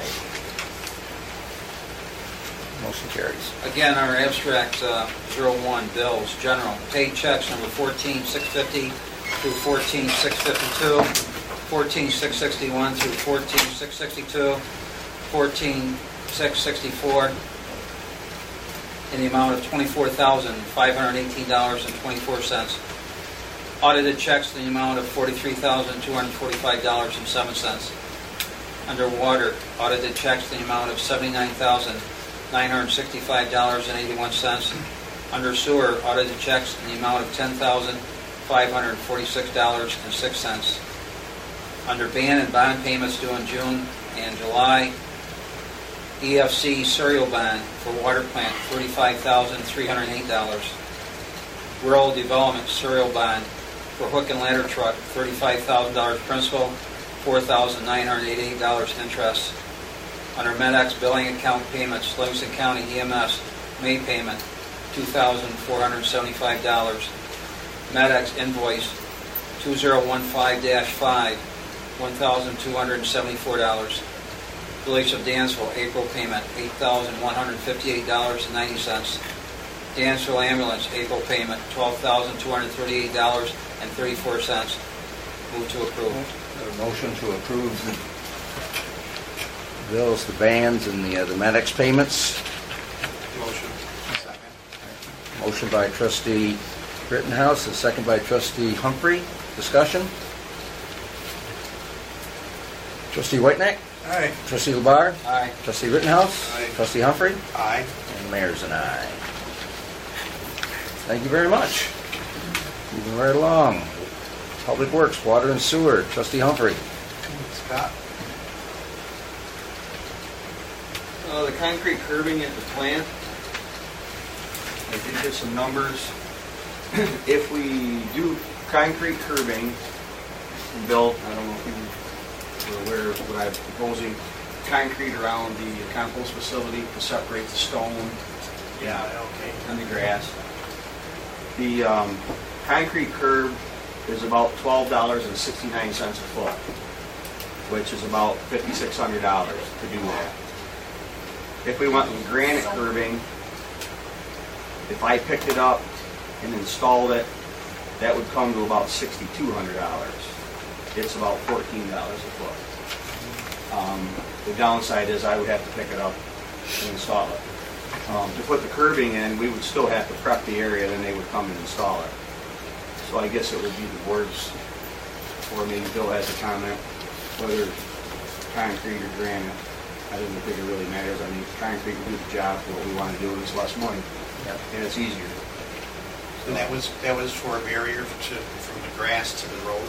Yeah. Grass to the stone, Robin. There's a stone drainage area around all the way around the compost facility.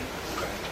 And it's going to be a mess in a short time if we don't have some sort of a barrier between the two. We definitely have a problem without it. Probably still have a minor problem if somebody's out there kicking it around, but otherwise it should stay where it belongs. It's not really in any danger of being hit by a car or a snowplow or anything, so I think the concrete would be. I mean, granite is much more durable, but again, it's a wastewater treatment facility. Right. Not high on the tour list, huh? No.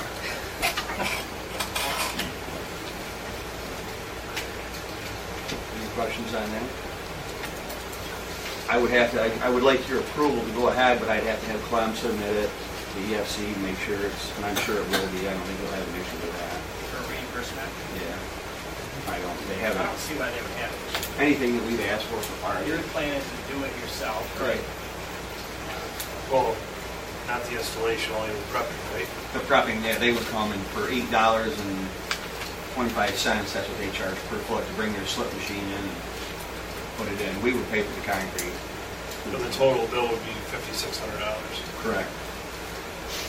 With them bringing it in. With them doing their part, we would prep it, supply the concrete. So the total cost of everything, except our labor, would be the $5,600. How long do you think it'd take us to do? Well, not very long. I prep it a day and they pour it a day.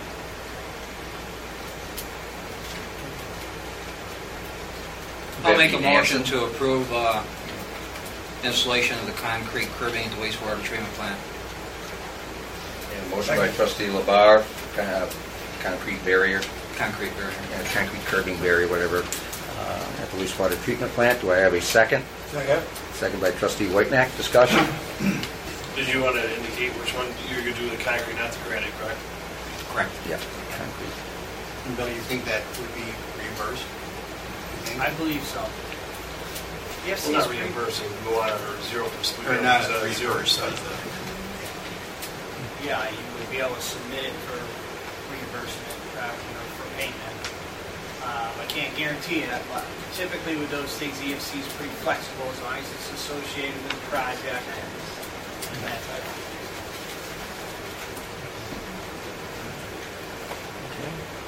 Any other questions? Is that something we could get a determination on before we actually move on it, or? Yes, we would do that. Clem will submit that, the EFC will be approved Okay. before we do it. Yes, absolutely. Okay, Make that part of your motion. sure. That's my motion.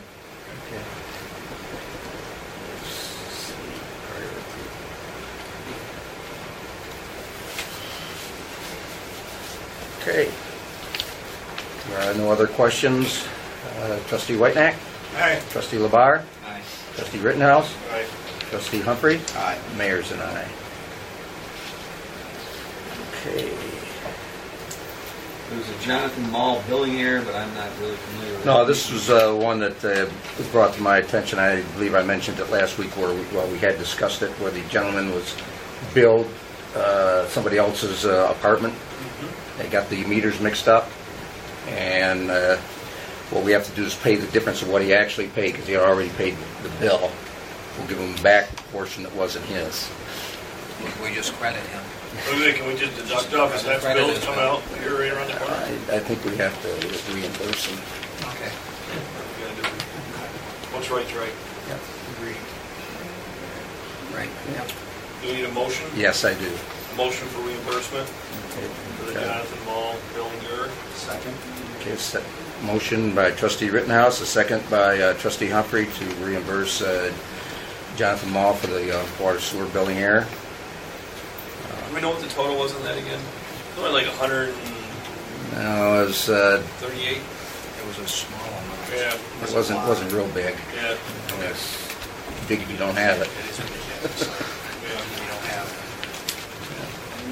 Okay, trustee Whitenack, Aye. trustee Labar, Aye. trustee Rittenhouse, Aye. trustee Humphrey, Aye. and the mayor's and I. Okay. Enough on this next one on the school irrigation thing. I have not had a chance to get together with Mr. Alioto to further discuss our situation there. The next one's on Perkinsville Wells. I'm kind of glad Bill's here. Did you get a chance to read that, Bill? That surge anticipation valve is really the only question that, right now, that I need an answer to. I haven't talked to Derek about that. But I had a fellow from Kessler stop up. He's been up a couple times trying to get the cost of the Perkinsville well project down. He came up with some alternatives, and the one that's like $5,000 difference is a surge anticipating control valve when it takes a panel. So right now I've got it ironed down to that, and I didn't have time to talk to MRB before this meeting. I'm glad Bill's here, but I don't know if he really wants to comment. Well, If his other Yeah. Options are good. Yeah. I think they are. The guy Yeah. definitely knows his business, I'll tell you that. Yeah, this guy, I know Bob, and so we recommended a surge anticipating control panel and valve electronically, if I remember right.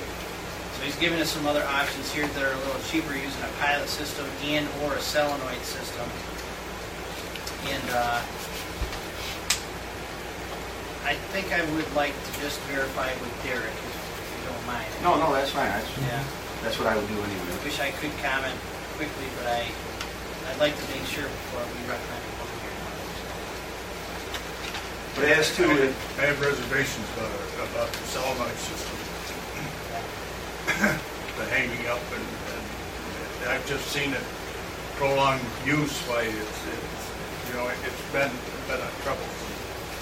I think Bob makes a very good point in his end of his email because he talks about the importance of exercise and no matter what you put in there, if it sits there for a year and does nothing, you can have a problem. Oh, exactly. Yeah. The only thing I'd like to check is that Derek specifically had a surge anticipating control panel in there, and because it's such a long line, and the pressure surge is very critical, obviously we already know that since we have a pump that come up because of it. I'd like to just make sure there's nothing we're missing on it. Right.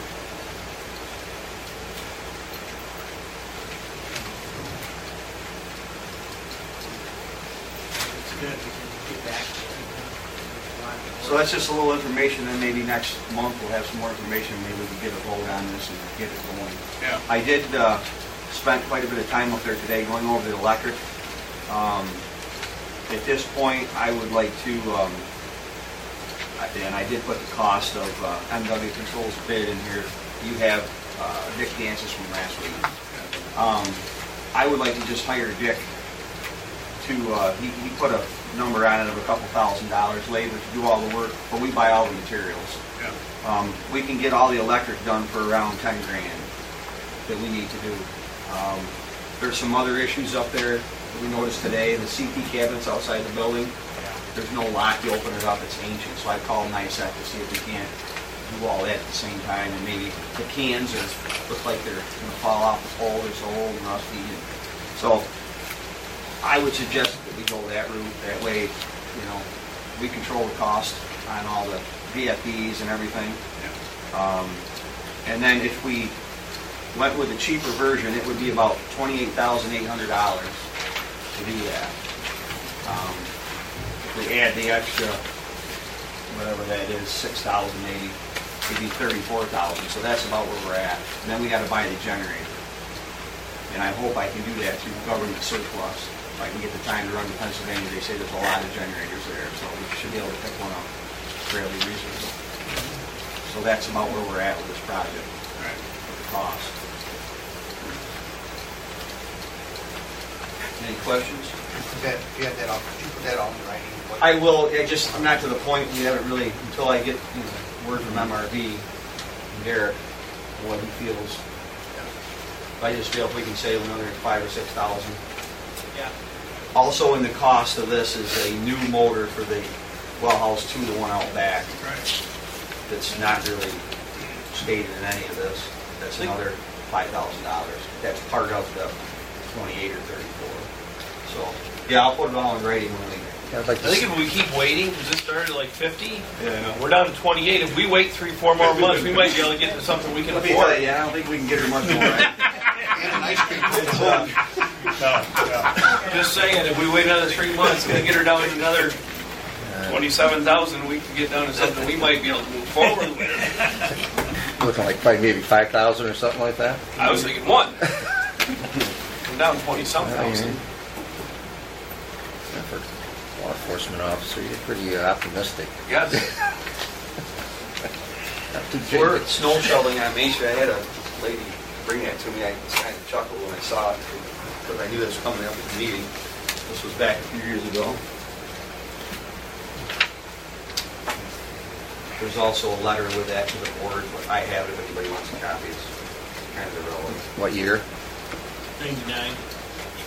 18.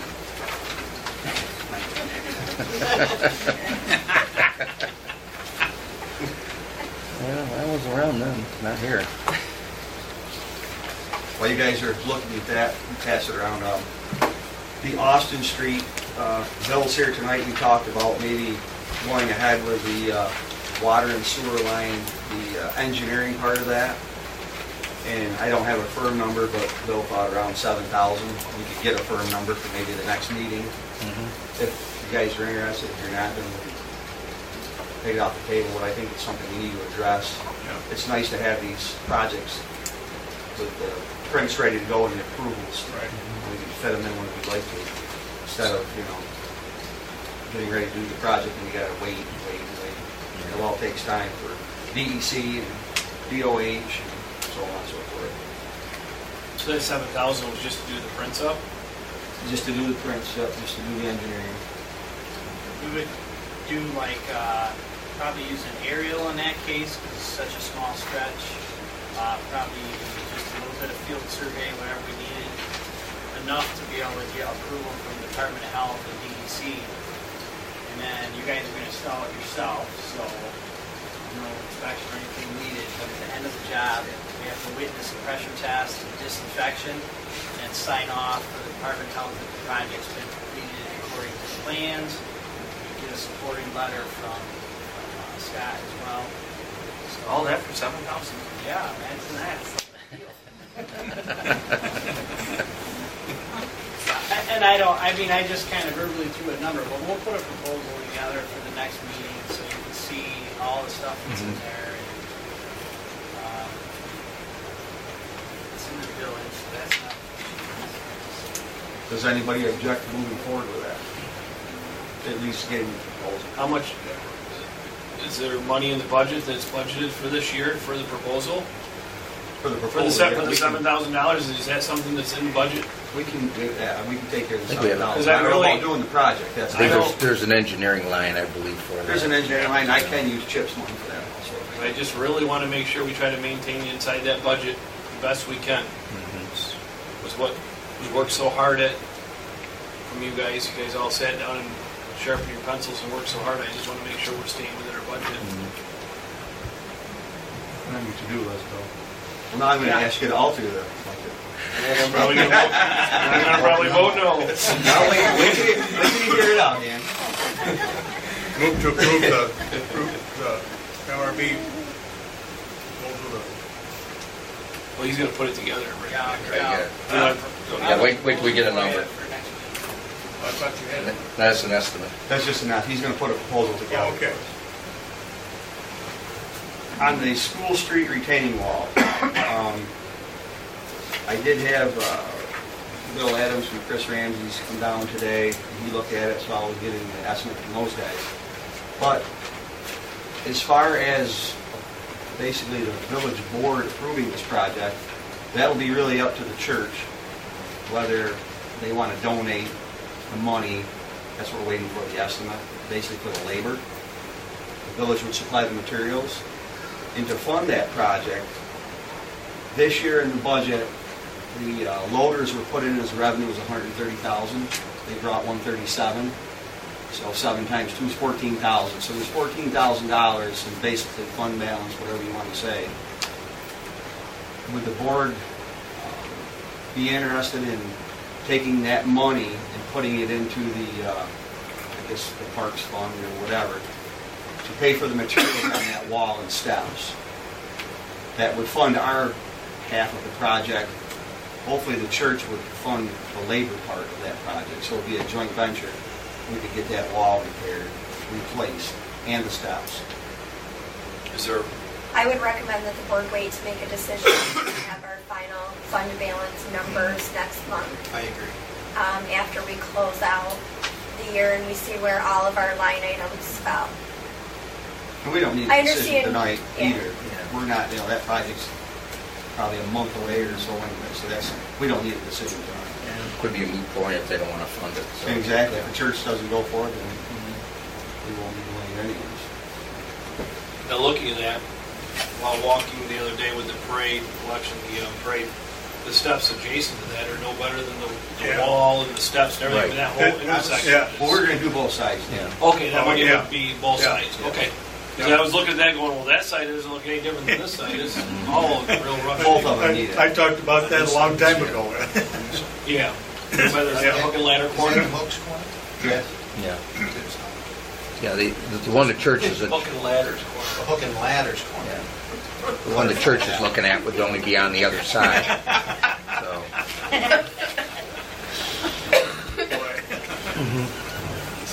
Like I say, that wall, the sidewalk has been replaced. But the wall, I think, predates my birth in this world, so I think it's the original one. Probably goes back to, what, the 20s? I can remember railings on this side, on the steps.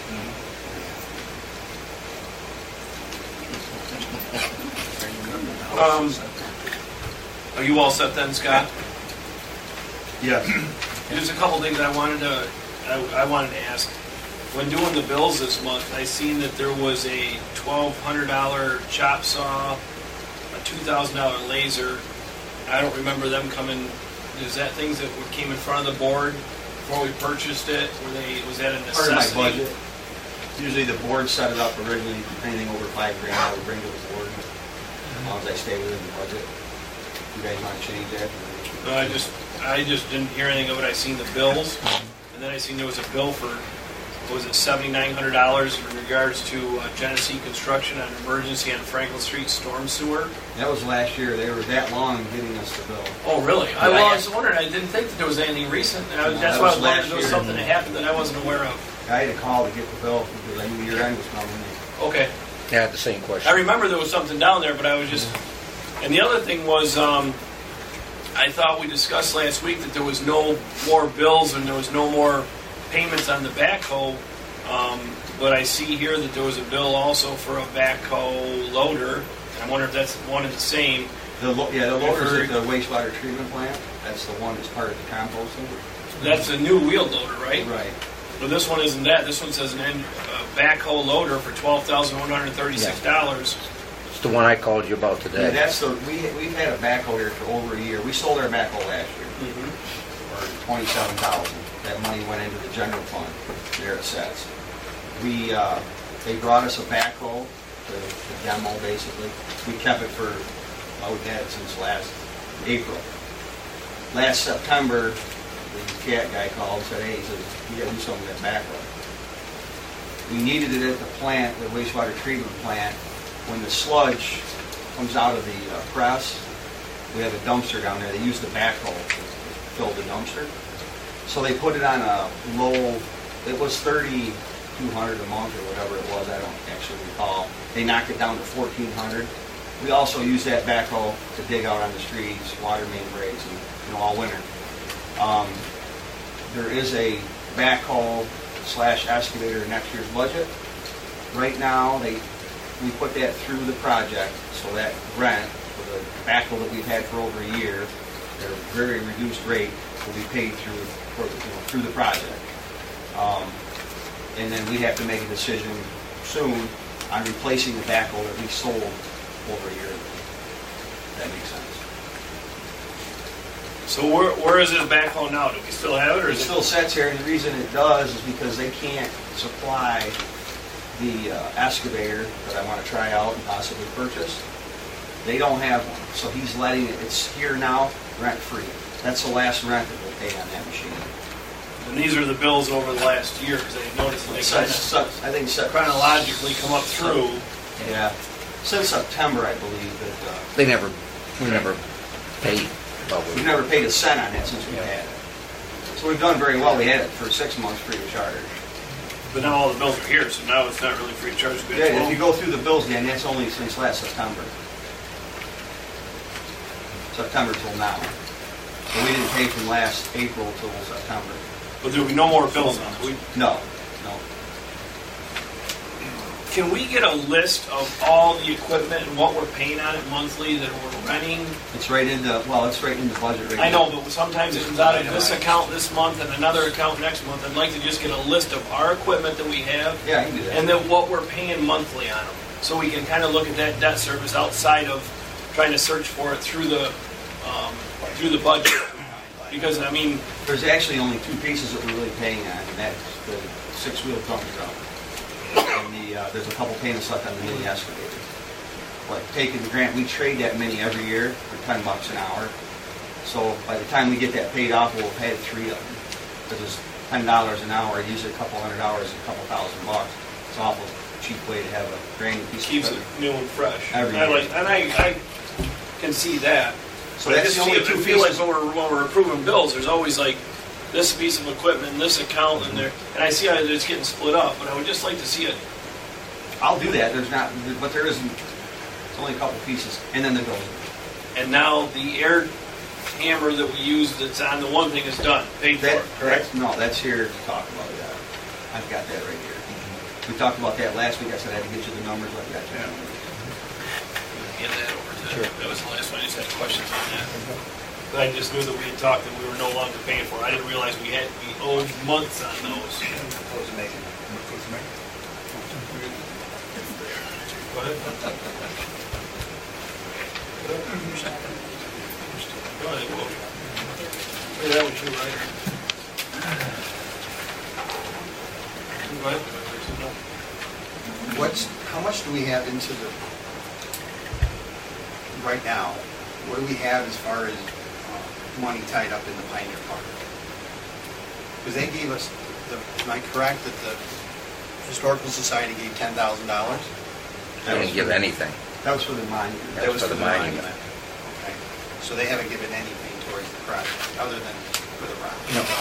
Then they're going to do the benches. They're going to raise some money for the benches.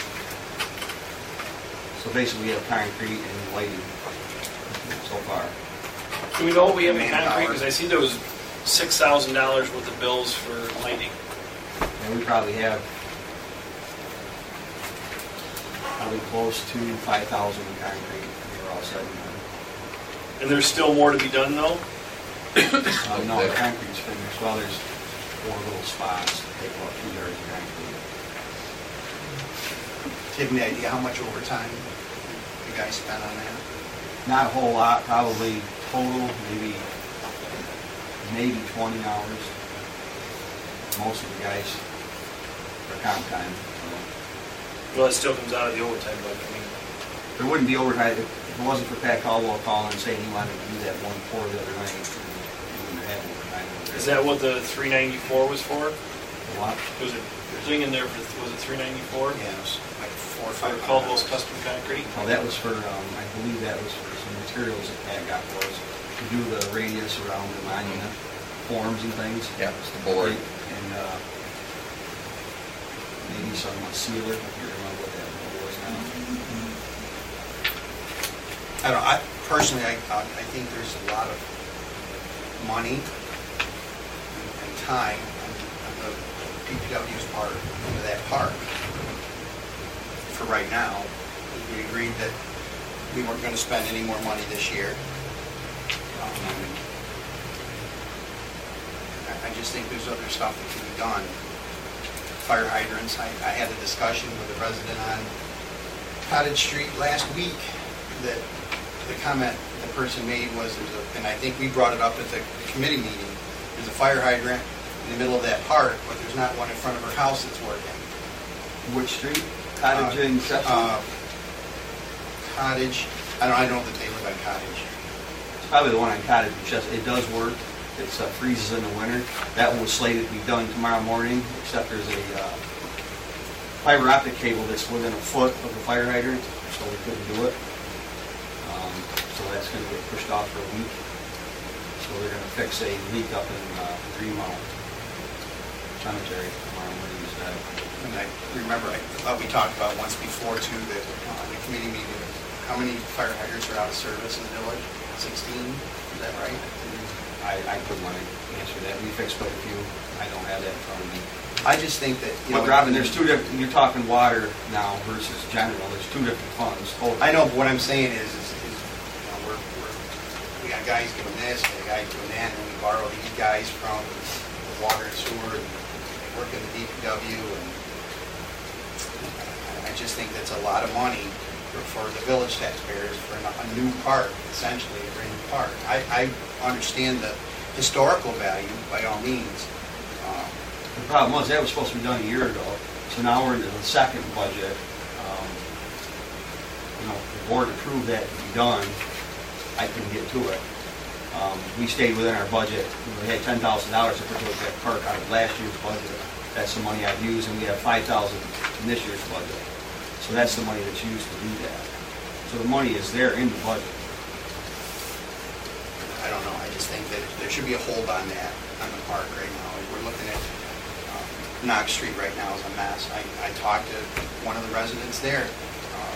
I drove by it, and he said it was nice to, he's being facetious, I'm sure, but nice to see a trustee on my street. But where's one in the village? And it's just, I think we got to focus on our priorities. Well, our priorities were in Robin on Knox Street, and then that got sidelined with the residents wanting to make it a one-way street. That probably would have been done by now. Last year, I think the board would have went to go ahead and do that project. So, and again, that's going to be thrown back in your lap because we got to decide what we want to do with Knox Street.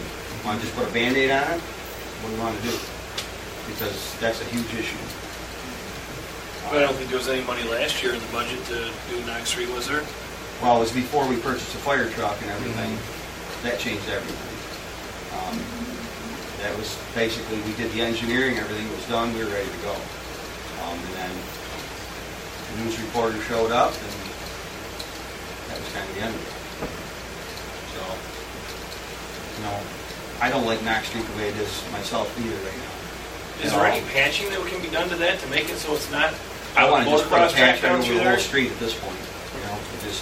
We're going to mill and fill some streets and do that. There's one spot that we dug up this winter that needs to be patched. Right in front of Shannon's house where the water main break was. And then, patch some of the potholes, but the street needs attention. There's no drainage, infrastructure underneath the shop. It's a mess. Again, that gets back to Bill and that grant that I wanted to apply for. Yeah, I did not mention that, but we talked about setting up a meeting with Bernie, Toma, to look at and resurrect that CDBG grant application and see if there's something we can do better, with another round, as long as the income survey is still valid and it meets the criteria. I think it's probably still worth submitting. I think so. It's a $600,000 grant that would take care of those three streets over there. Yeah, there's Adams and Knox and Clay. I agree. I mean, we applied for the grant, but we got turned down. So right, the initial one, we tried it once. What, did they give us a reason why it was turned down? Yeah, that was emphasized the wrong things. It was emphasizing the street more than the infrastructure underneath it. That's why it has to be emphasized. Okay. Is there I wholeheartedly am all for re-emphasizing that grant to be the fact that there's some spots where you were saying where the sewer is gone on the above, just waiting for it to collapse in, and then we're going to have major malfunctions down there, major issues, major backups into houses. And that's what I'm there tonight. The top of the pipe is gone. It's the peat's off. So, I mean, I think that if that's an option, we should really be exploring that option because let's face it, the budgets here are tight, super tight. We don't have the money to do that. That's pretty much the situation. We got a bad situation. We got no money to really address it the way it needs to be addressed. Exactly. So we need to pursue every avenue that's open, and we need to reapply for the grant. I suggested when we talked last that we set up a meeting with Bernie. We weren't involved in the first go-round. We could take a look at what was submitted and maybe help put together an application that might be a little more competitive. With the infrastructure, anything like that that's documented is important.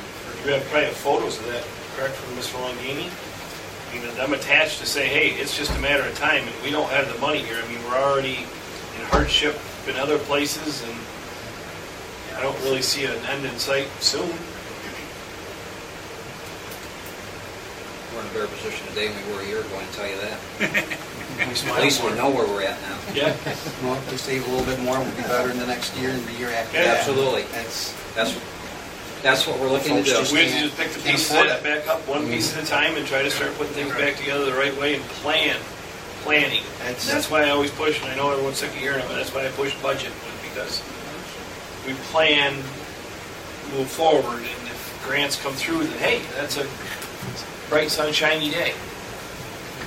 So I agree. Whatever we got to do there, I say we go for it. If we have a little bit extra over from last year, then we put that in a pot for this is the project we're eyeing on, and we get a little bit more until it's time to get it done. But I don't know.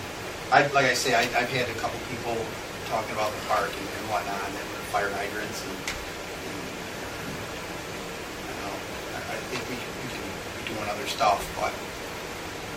However, a lot of the commitment to the work that's being done there has been done previously. So we're following through on our commitments. I don't disagree with you. There's better places to put our money today, given the issues, but that's a commitment that this board made over the course of the last 2 years. 2 years. Well, the thing is, and we're just getting around to doing work now, and it's coming together now.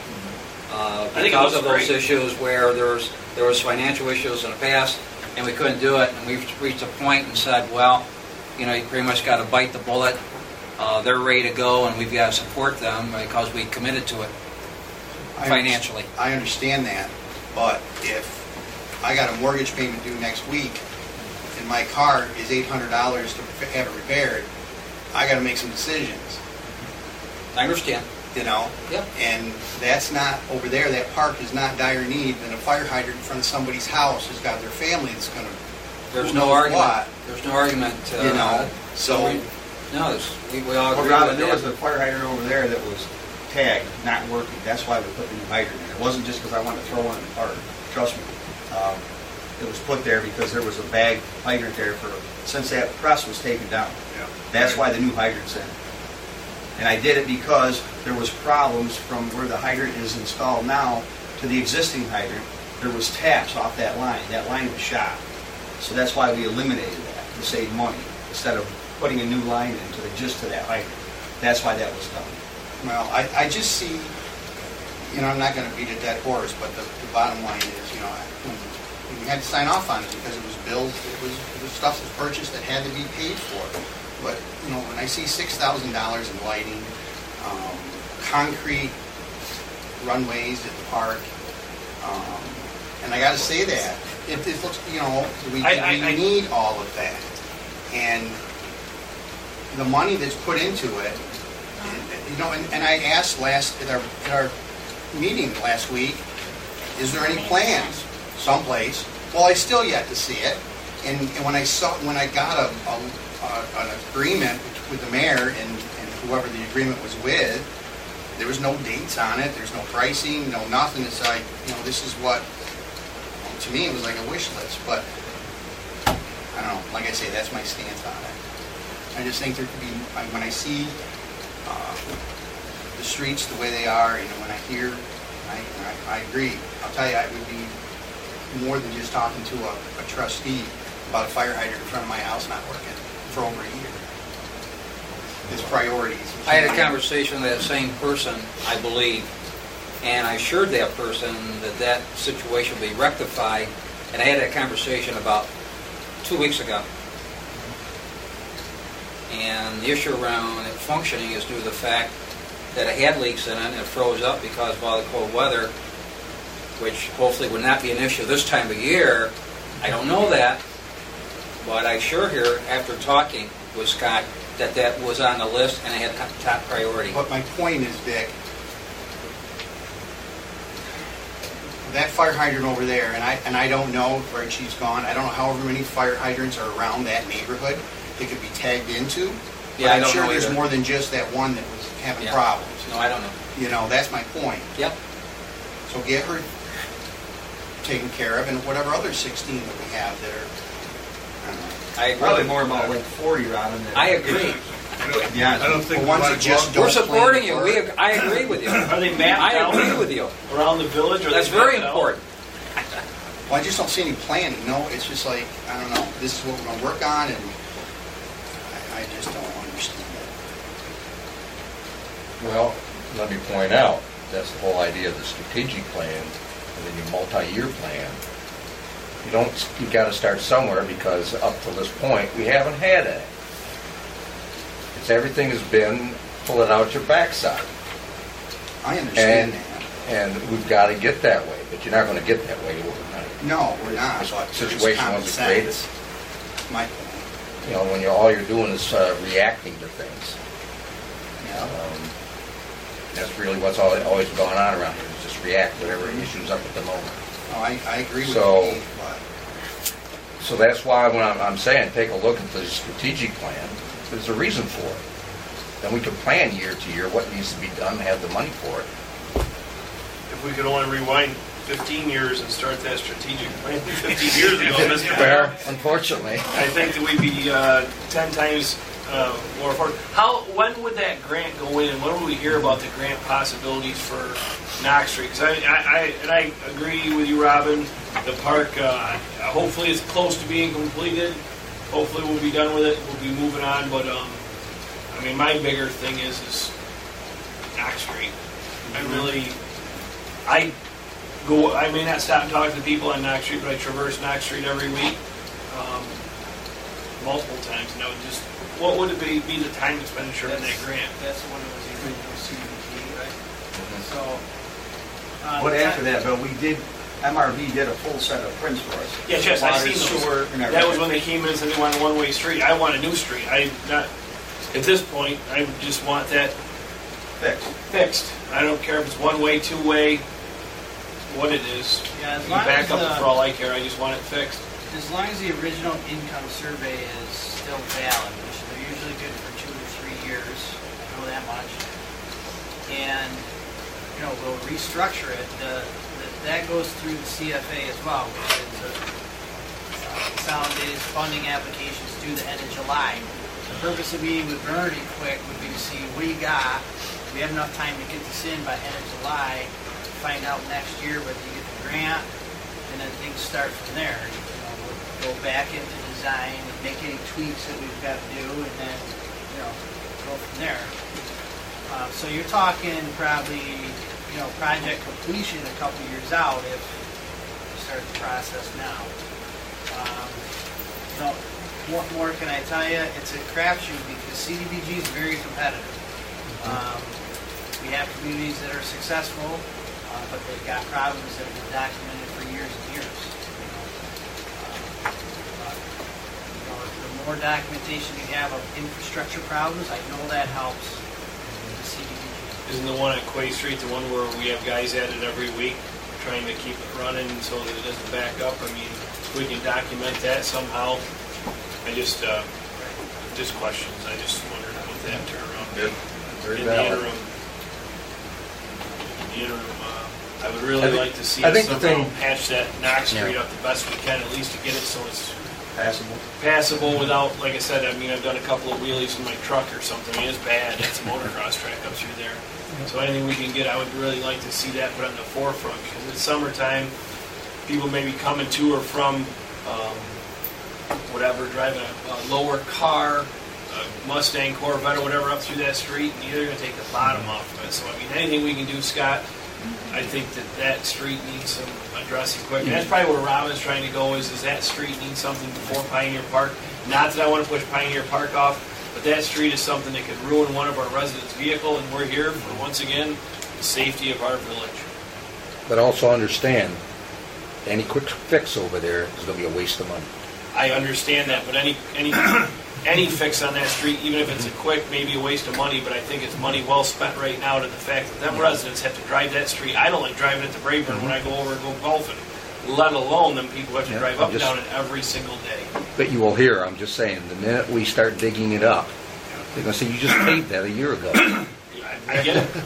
But them residents are the ones who also came in. I understand that. I mean, hey, I just want to fix the spots that are there.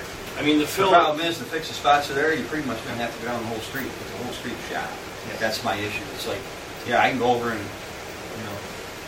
Well, when it was cold Top it patch, off. I didn't think it was a great job of cold patching. When they went up through there and they cold patched that, I drove up it like that day, and I can't say that what was a ditch then became a mound. It wasn't. It was still seemed like it was speed bumps. So I mean, I just Speed control. That's what they want, slow Yep. down, so. Yep. Yeah. I know. I get your pain. I know the guys have worked very hard on that street, but, you know, they put it in and it comes out, because Yep. it's just, there's no drainage, it's just shot. Yep. I agree. Unfortunately. And I agree with Pete, but I agree with you. Something needs to be done, but to go over and put 10 grand in it, is it worth it? I don't know. To tear it up in a year, that's the problem. It might be 2 years. And what do we tell the residents next year? No, we've got to do something with it this year, absolutely. We can't let it go. Yep. I mean, we have to do something. Yeah, we've talked about that previously. We just can't let it go. We can't. And Scott to come back with recommendations to the board. Yep. We need to do something sooner. And that's why I'd like to see what's Sooner than left later. over. So you know, if that money can be set aside so that can be added in with something next year. Maybe if the grant doesn't come through, we have some at least some money set aside to say, okay, this is what we're going to do and this is how we're going to do it. We can do that after we get the year stuff. Year-end report and see how much money we get. But I don't think that anyone's going to disagree with it.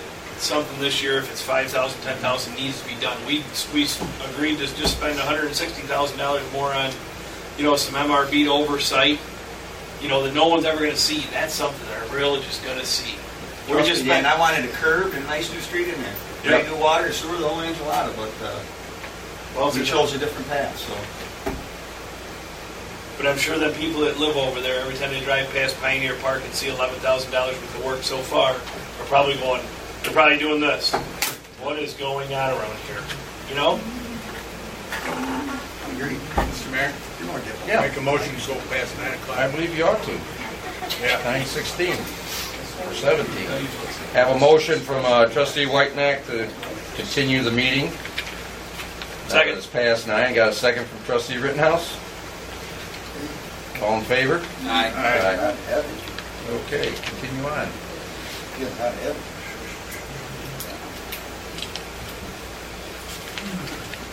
Next, I guess that's an unfinished business. We'll talk about Highland Ave. Let's end it now.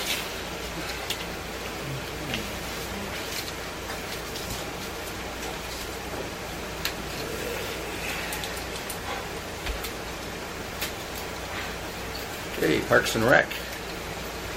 I did notice that stuff along the third baseline of the hardball field down at Babcock Park was cleaned up. Good. Looks Satisfactorily so? It looks better, and it'll probably grow into, eventually, but at least some piles are gone. It looks like someone went in with a loader of some sort to clean it up, but it's gone at least, and maybe when we get extra time, we can get that cleaned up a little better over there, but right now, at least it's cleaned up. Okay. All right. Anything else in Parks? Not at this point. We discussed Parks a lot today. Yes. Thank you again, trip 38. Technology, I have nothing more on that. Going over now to unfinished business.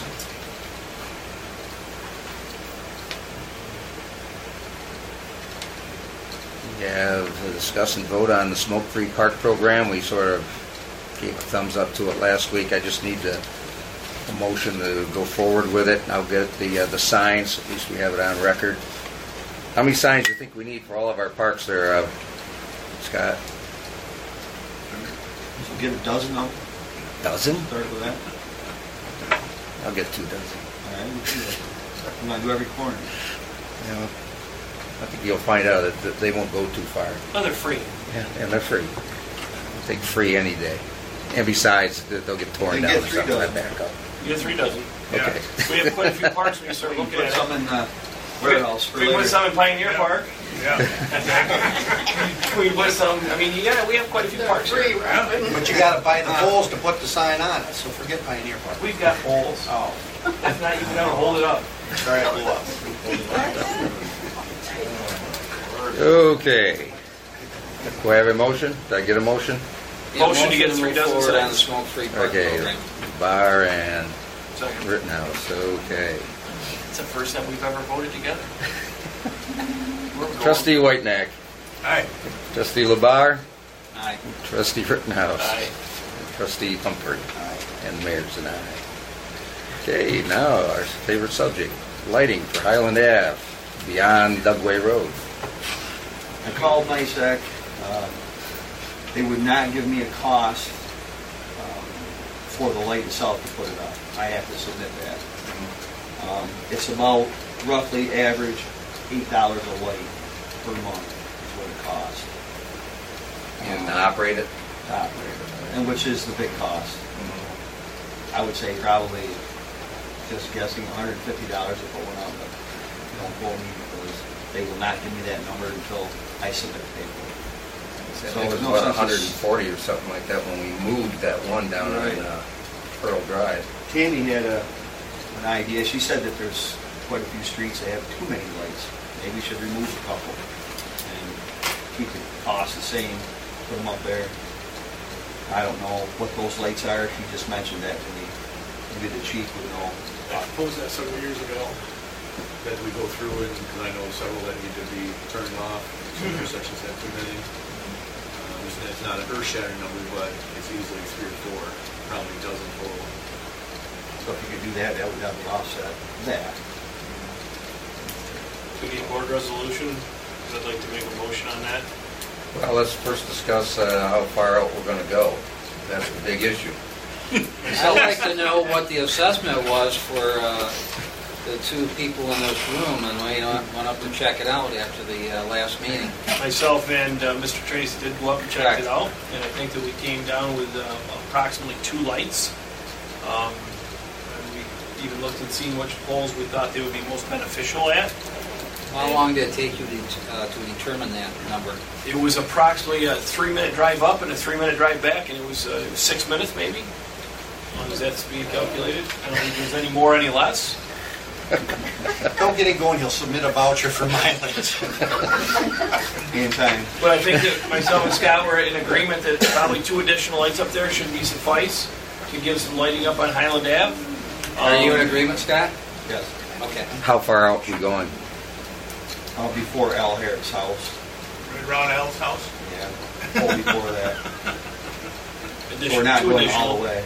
And if we could find 2 more in the village, that would be great. But I think that the town has helped us in the past with that road and everything. That's something we can do for the residents. And they saved us a boatload of money over the years. And what we're trying to say to anyone who hasn't been here, years ago, the town actually gave the rights to Highland Ave out to the wastewater treatment plant to the village, which made the wastewater treatment or the water treatment plant still sit in the village and be all connected, which means we didn't have to pay taxes on it.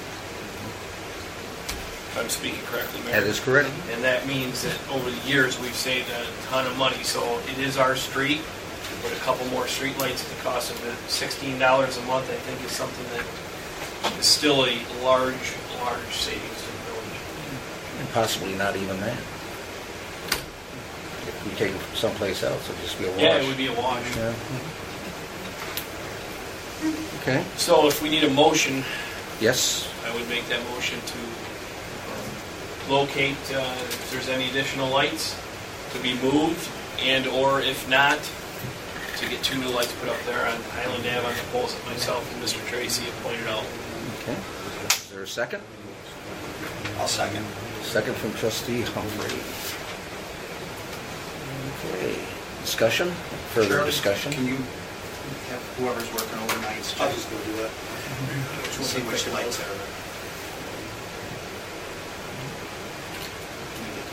No further discussion? Trustee Whiteneck? Aye. Trustee Labar? Aye. Trustee Rittenhouse? Aye. Trustee Humphrey? Aye. And the mayor's an aye. Okay.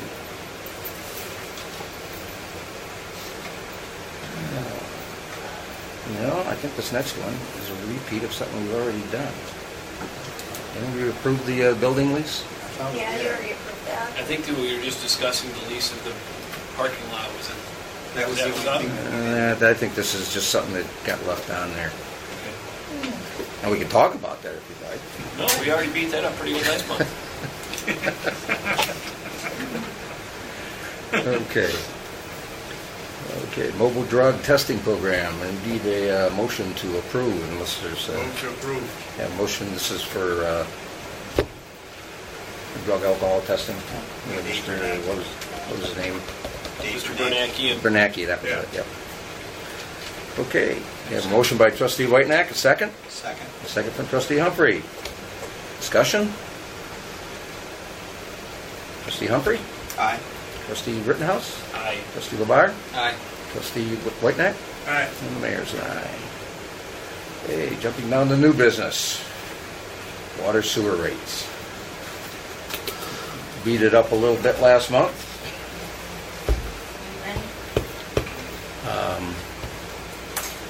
I would make a proposal that we go forward with the recommendation by Mr. Bringawat in this study. So we can go ahead and set up a public hearing sometime in July. That'll give us time to get all the information because we're going to have to sell this very well. I think, information type meetings and stuff in the paper. Give ourselves another month. We'll be beyond this first quarter of the new year, but that's okay. Megan has looked at it, think the numbers are good so that we can be able to collect at it and what we need by the next quarter.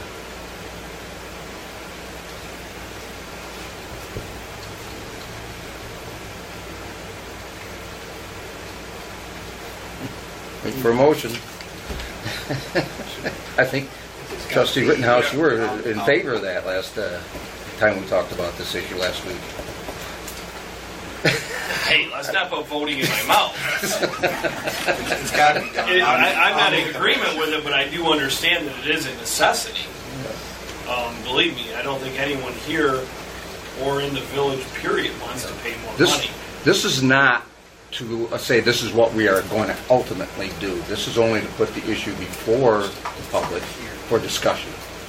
And then after we've heard them, then we can determine just how far we want. But I think we need to put something out there, say this is where we stand at this point.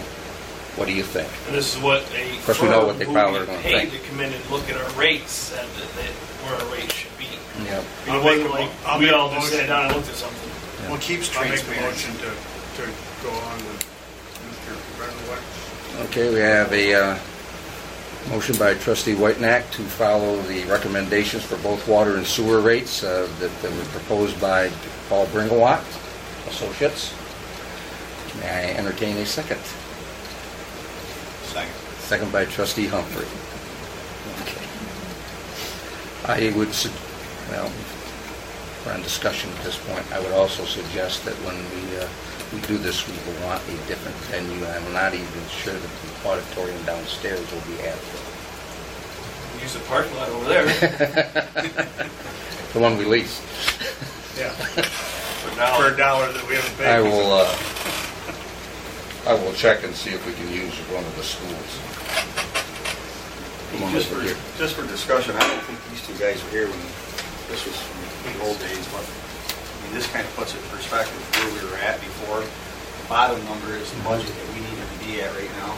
This is where the rates would be right today if we didn't get the grants and so on and so forth. So, you know, if you look at it in that perspective, we're Have you seen this a whole lot, yes, you have, Dick. Yeah. We're a whole lot better off.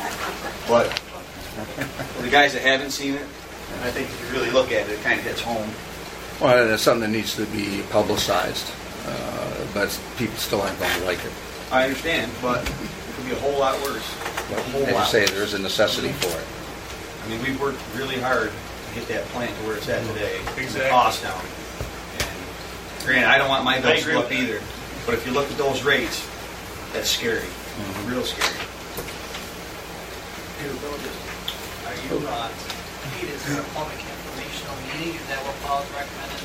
No, we have to with the rates. Yeah. We have to have a public hearing. One is actually required by law. Yeah, the public hearing is required. Are you talking about doing a public informational meeting ahead of that? Probably, I'm just yeah. asking. Yeah. Then I would just offer, from our standpoint, if you want us there for an explanation of the project, the need for the project, summary of the project, anything like that, we we do that from time to time for projects of this size. Yeah. You'll say Probably similar use all the things help like you we can said get. when we had that meeting down there. I mean, basically, the inflow before wasn't meeting the capacity of what we were doing. Yeah, like we had some discussions at the treatment plant, and and I would just reiterate what Scott said. I mean, the picture that was painted for the previous board that still decided to go ahead with the project was much different than we're looking at today. So we've come a long way, and I think it's important for people to realize, that. Yeah. And the need for the project. I mean, it was not like, for all intents and purposes, there was a lot of choices in the matter. There was issues with DDC that needed to be addressed. Okay, we have a motion and a second. Any further discussion? Trustee, let's go with Trustee Whiteneck. Aye. Trustee LeBar? Aye. Trustee Rittenhouse? Aye. Trustee Humphrey? Aye. And the mayor's an aye. Okay. Did we set the date for the public hearing at this point? We want to hold the information meeting the same night as the public hearing. We want to have two sessions. What do you got? What's been your experience on something like that, Bill? My experience has been, most of the time, people will do a public informational meeting ahead of time so that you actually interact.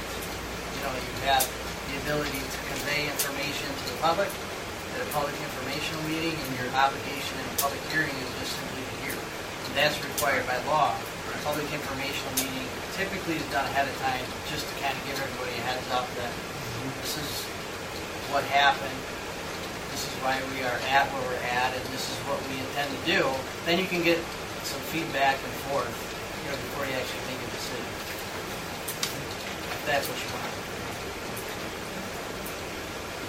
But it takes time, I don't know how much time you have. That may weigh in. Well, we're already going to miss this quarter, correct? Yes. We have to have it done in 3 months. Yeah.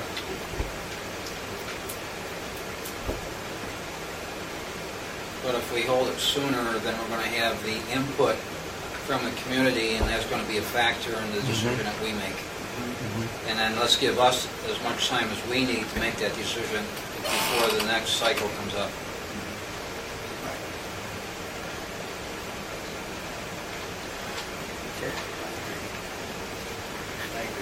Anybody got an idea when they'd like to hold it?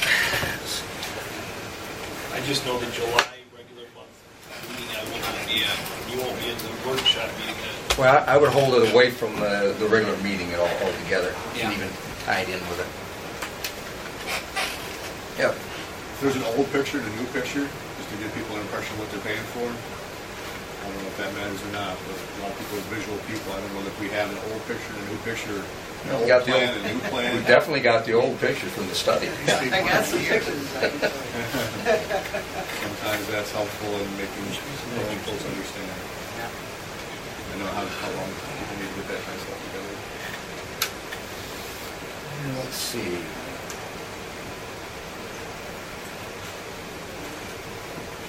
Probably. So you're going to be gone during the regular meeting for July, Dan? Guess I'll be on vacation, yes. All right. First part of the month, I'm going to be out of. That 3 months ago.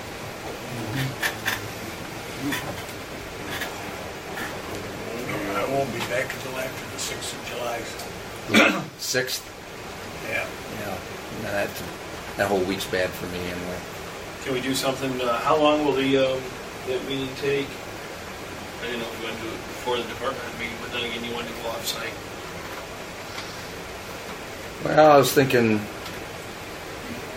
probably after that meeting at this point, because like you say, it looks like the first part of the month is going to be shot for just about everybody. Not everybody will be here for the meetings either one. So, Well, can we pick a night that works well for everybody? And pick the date? Just kind of Works go. well for Are you looking for Tuesday or Wednesday night? Tuesday or Wednesday. Tuesday, I'm good the 14th. I don't have anything on my calendar on the 14th of July. What about you, Rob? I'm good for 14. 14th? 14th looks good for me. Dick, you'll be okay on 14th? Second Tuesday of July. Yeah. It's the week before our regular meeting. Yeah. We got a gap in there from the, Yeah. between both meetings. Okay, 14th, I guess is what we're going to set up for the information meeting. We just gotta figure out a place. 7 o'clock? Yeah, I think probably we ought to, we want to do 7 or we want to do 6? I think you might want to shoot for 6 just because it could be a long night. Yeah. Yep. No, it's true, yeah.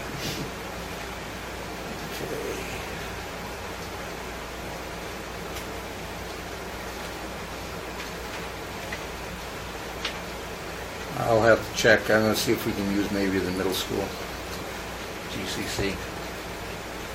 Just remember that none of those are air conditioned either. That's true. Make sure there's an escape Floor hatch. Well, I think that'll be, it's just going to be information that night. Shouldn't be too bad. What about Public you, hearing could be a different story. We could probably get How's that a, work for you, the 14th? Okay, I can make that work. Okay. 6 o'clock? Yep. we get anything, like, I mean, I know that they have a big projector down there. We probably get it if there's something that we want to put up to show people the rates and stuff like what Scott was showing, so that we can put something together in a PowerPoint, anyone. I'm sure we could figure something out. That would be nice to have, just so that the people who are in attendance can look and we can compare where it was gonna be, as well as where it is. And then we can maybe, I know that there's some areas around us that have just as high water rates and sewer rates. They just hide it maybe differently. Ours are just straightforward. Any of that information that could be relayed to them would be great. Yeah. But I don't know if that's, There's times where we can put something like that together. There's times where we've just helped someone on the board put that information together, and added the technical information. Certainly I have pictures from, I brought pictures one time, not months ago here, just to give you guys an update on the project. But, we can put something like that together if you want. is there a large cost to that, or? No, I mean, it's just gonna be our time, so I'll just do it as part of the project,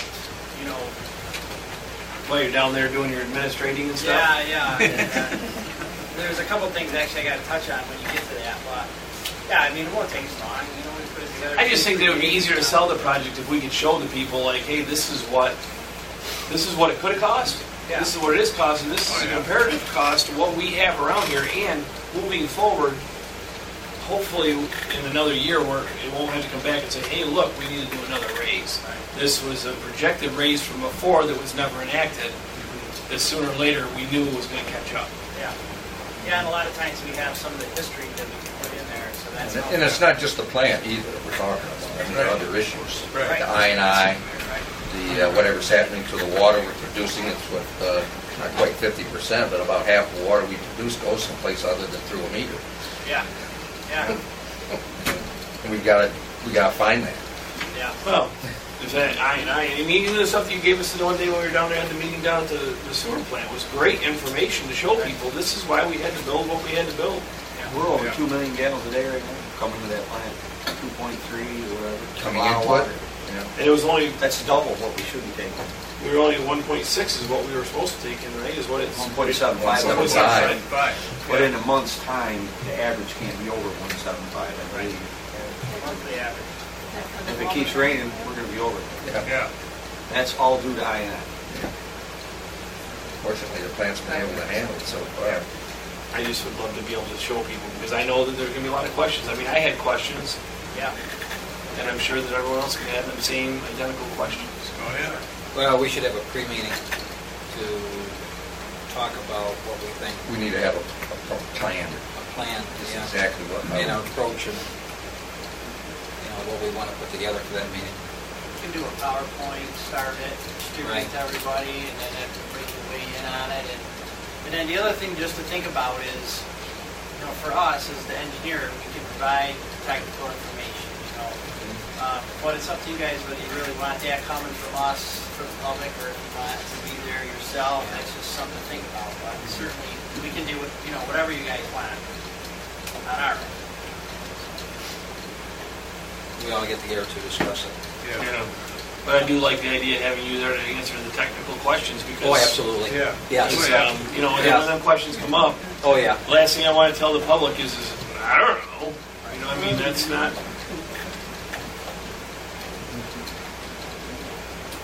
That would be the minimum.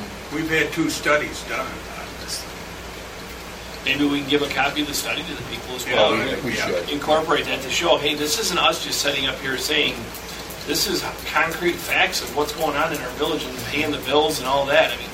We didn't sit up here and go, well, let's do some division and stuff. This is a company that we paid to come in and they gave us the figures before and they weren't followed, and now. In fact, when we got the results of the first study, that's what prompted us to go to the water meters, because we wanted to find out where the water was going. If we could get some idea where the water was going. Found out some, but not enough. Yeah, right, yeah.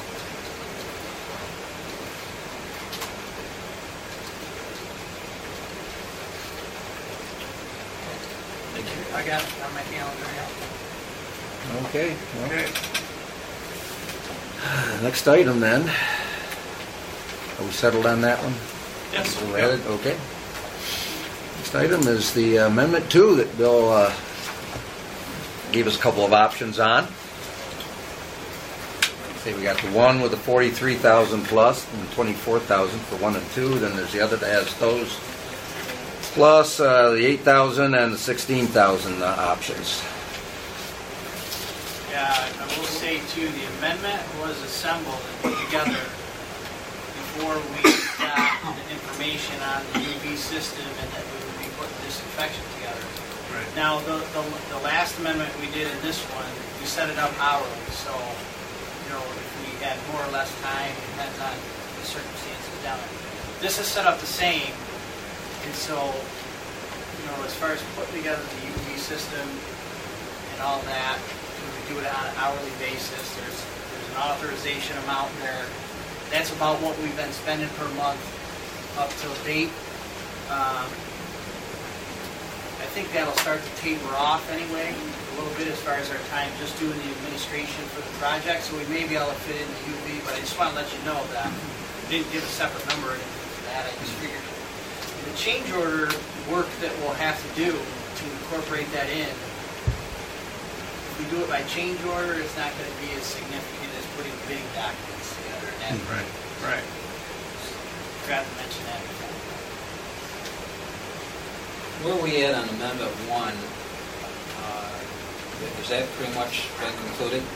Yeah. It's a little behind. I was hoping to get it to you last month, and I think it may have come on sometime between the board meetings. But yeah, we referred to it. And you can see in the letter, I didn't elaborate on all the things that we've contended with. Yeah. There's some additional things. I don't have it in front of me, but I read it.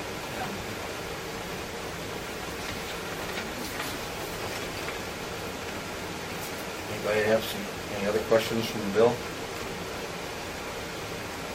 Okay, what's your pleasure? 2 or 4?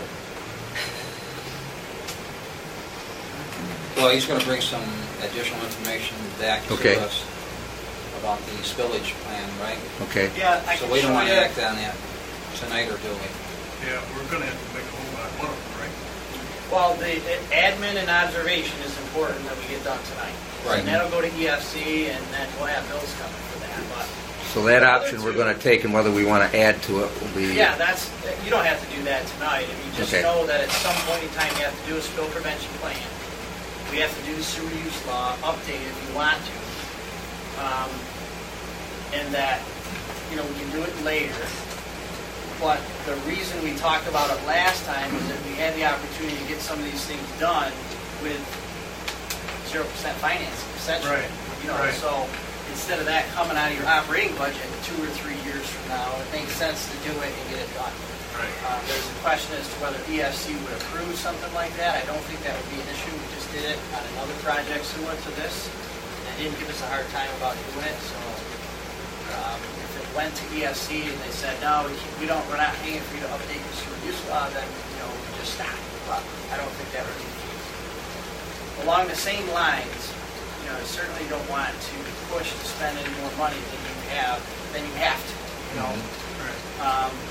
But there are things you should be thinking about in that regard, because depending on how the grants work out, principal forgiveness, it looks like it's going to be okay right now, but you have the opportunity to get things done at 0%. So you just always want to be thinking about that. I mean, like the concrete curbing is a good example. We didn't put that in there. It's a judgment call whether we put that feature in there or not, and we didn't. But those are the types of things that you might want to be looking at now, so that we don't have to come back in a couple of years and address it. Right. But that's, I think it was quite a while ago we talked about those things, but that's why we put them in there as options.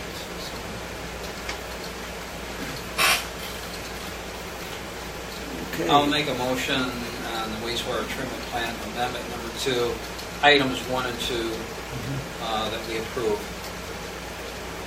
Okay. I have a motion from Trustee Labar to approve the Amendment 2 insofar as construction administration and construction observation operational assistance are concerned. Do I have a second? Second. Second by Trustee Humphrey. Discussion. Okay. Trustee Whitenack? Aye. Trustee Labar? Aye. Trustee Rittenhouse? Aye. And Trustee Humphrey? Aye. And the mayor's an aye. So that part we'll take care of. Now, what was the other, you were talking about UV and sort of action to be taken on that. Yeah, Review that again for us, if you would, please. Yeah, just at this point, we have sent a letter in to DEC refuting the requirement for disinfection, regardless of that. We're going to do that as standard protocols. Right. The next thing that we'll be doing is putting together a CFA application for what's called the WQIP grant, Water Quality Improvement Plan Grant.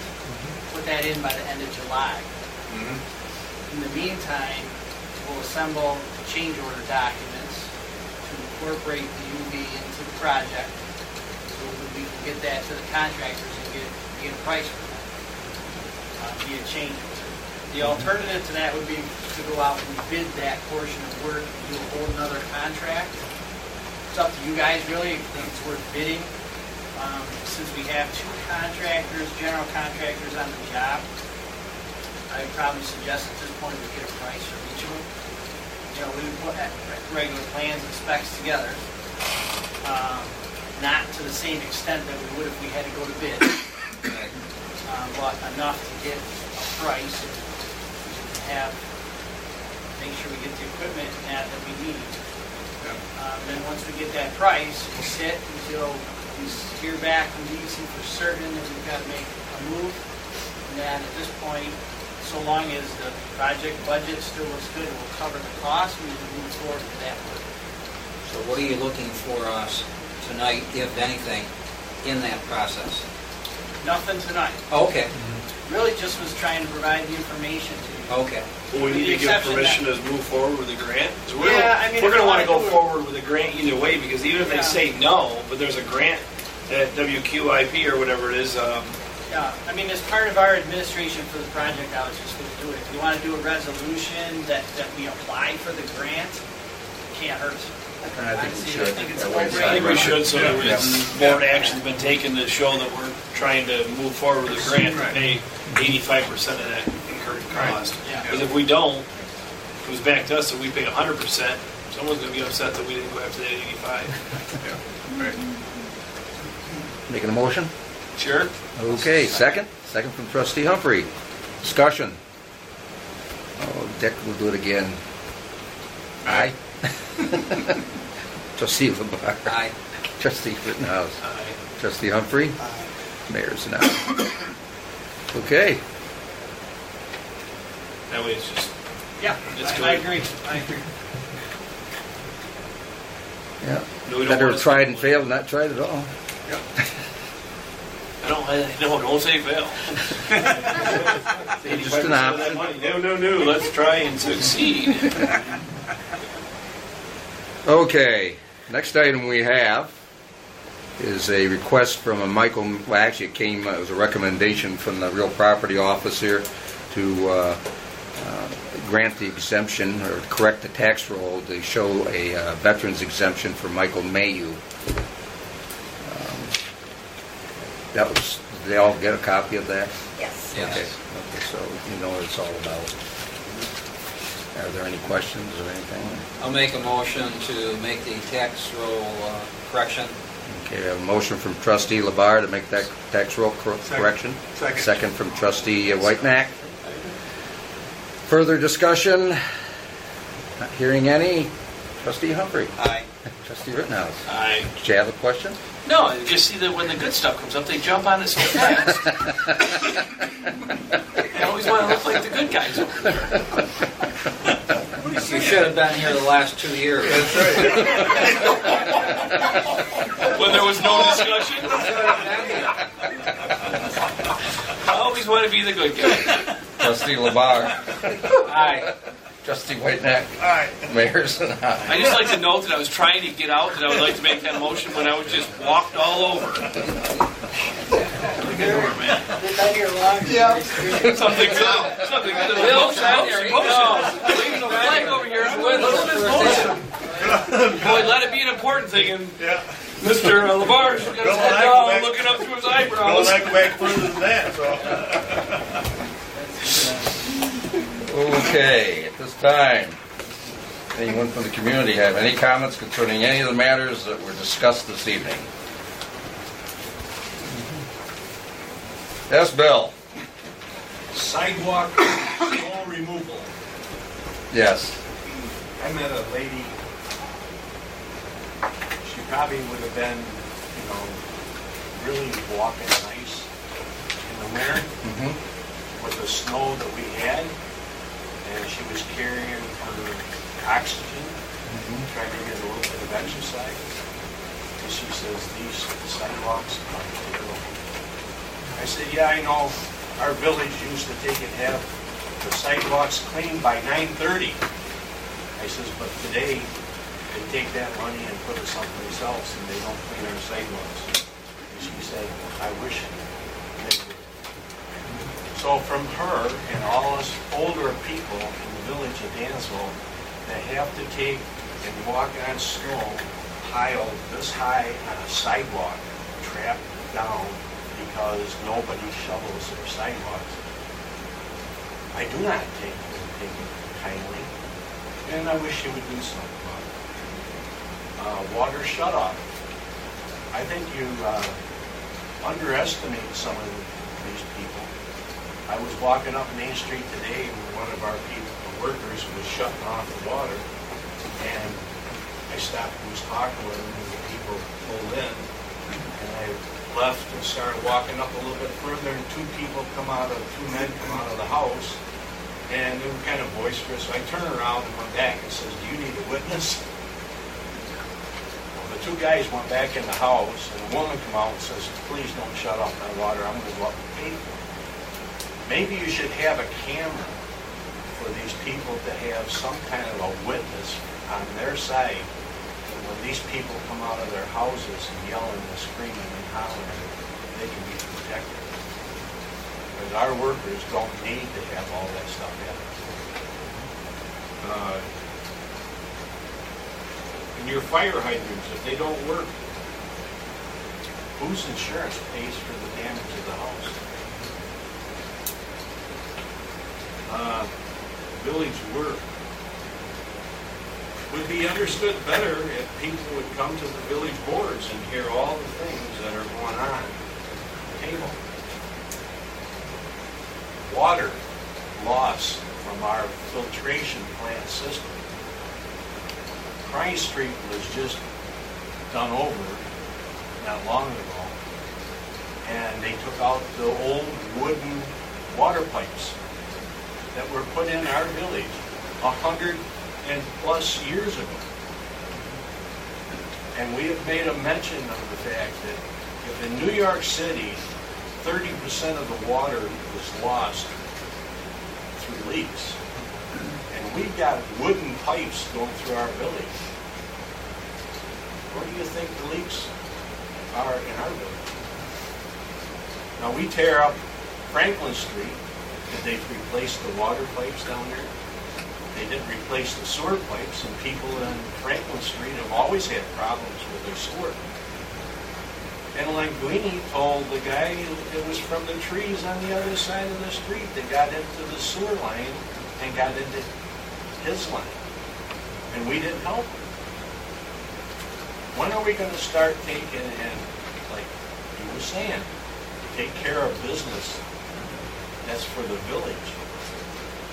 This park over here, I sat there and I watched these people work on the park, and my ditch that comes down by my house has got trees in the ditch that you people have never cleaned out. And for 29 years we've been asking for you to take care of the problem. Thank you. You're welcome. Yes, Yvonne. We got a question. Scott, do you guys in the town still clean out the drainage thing?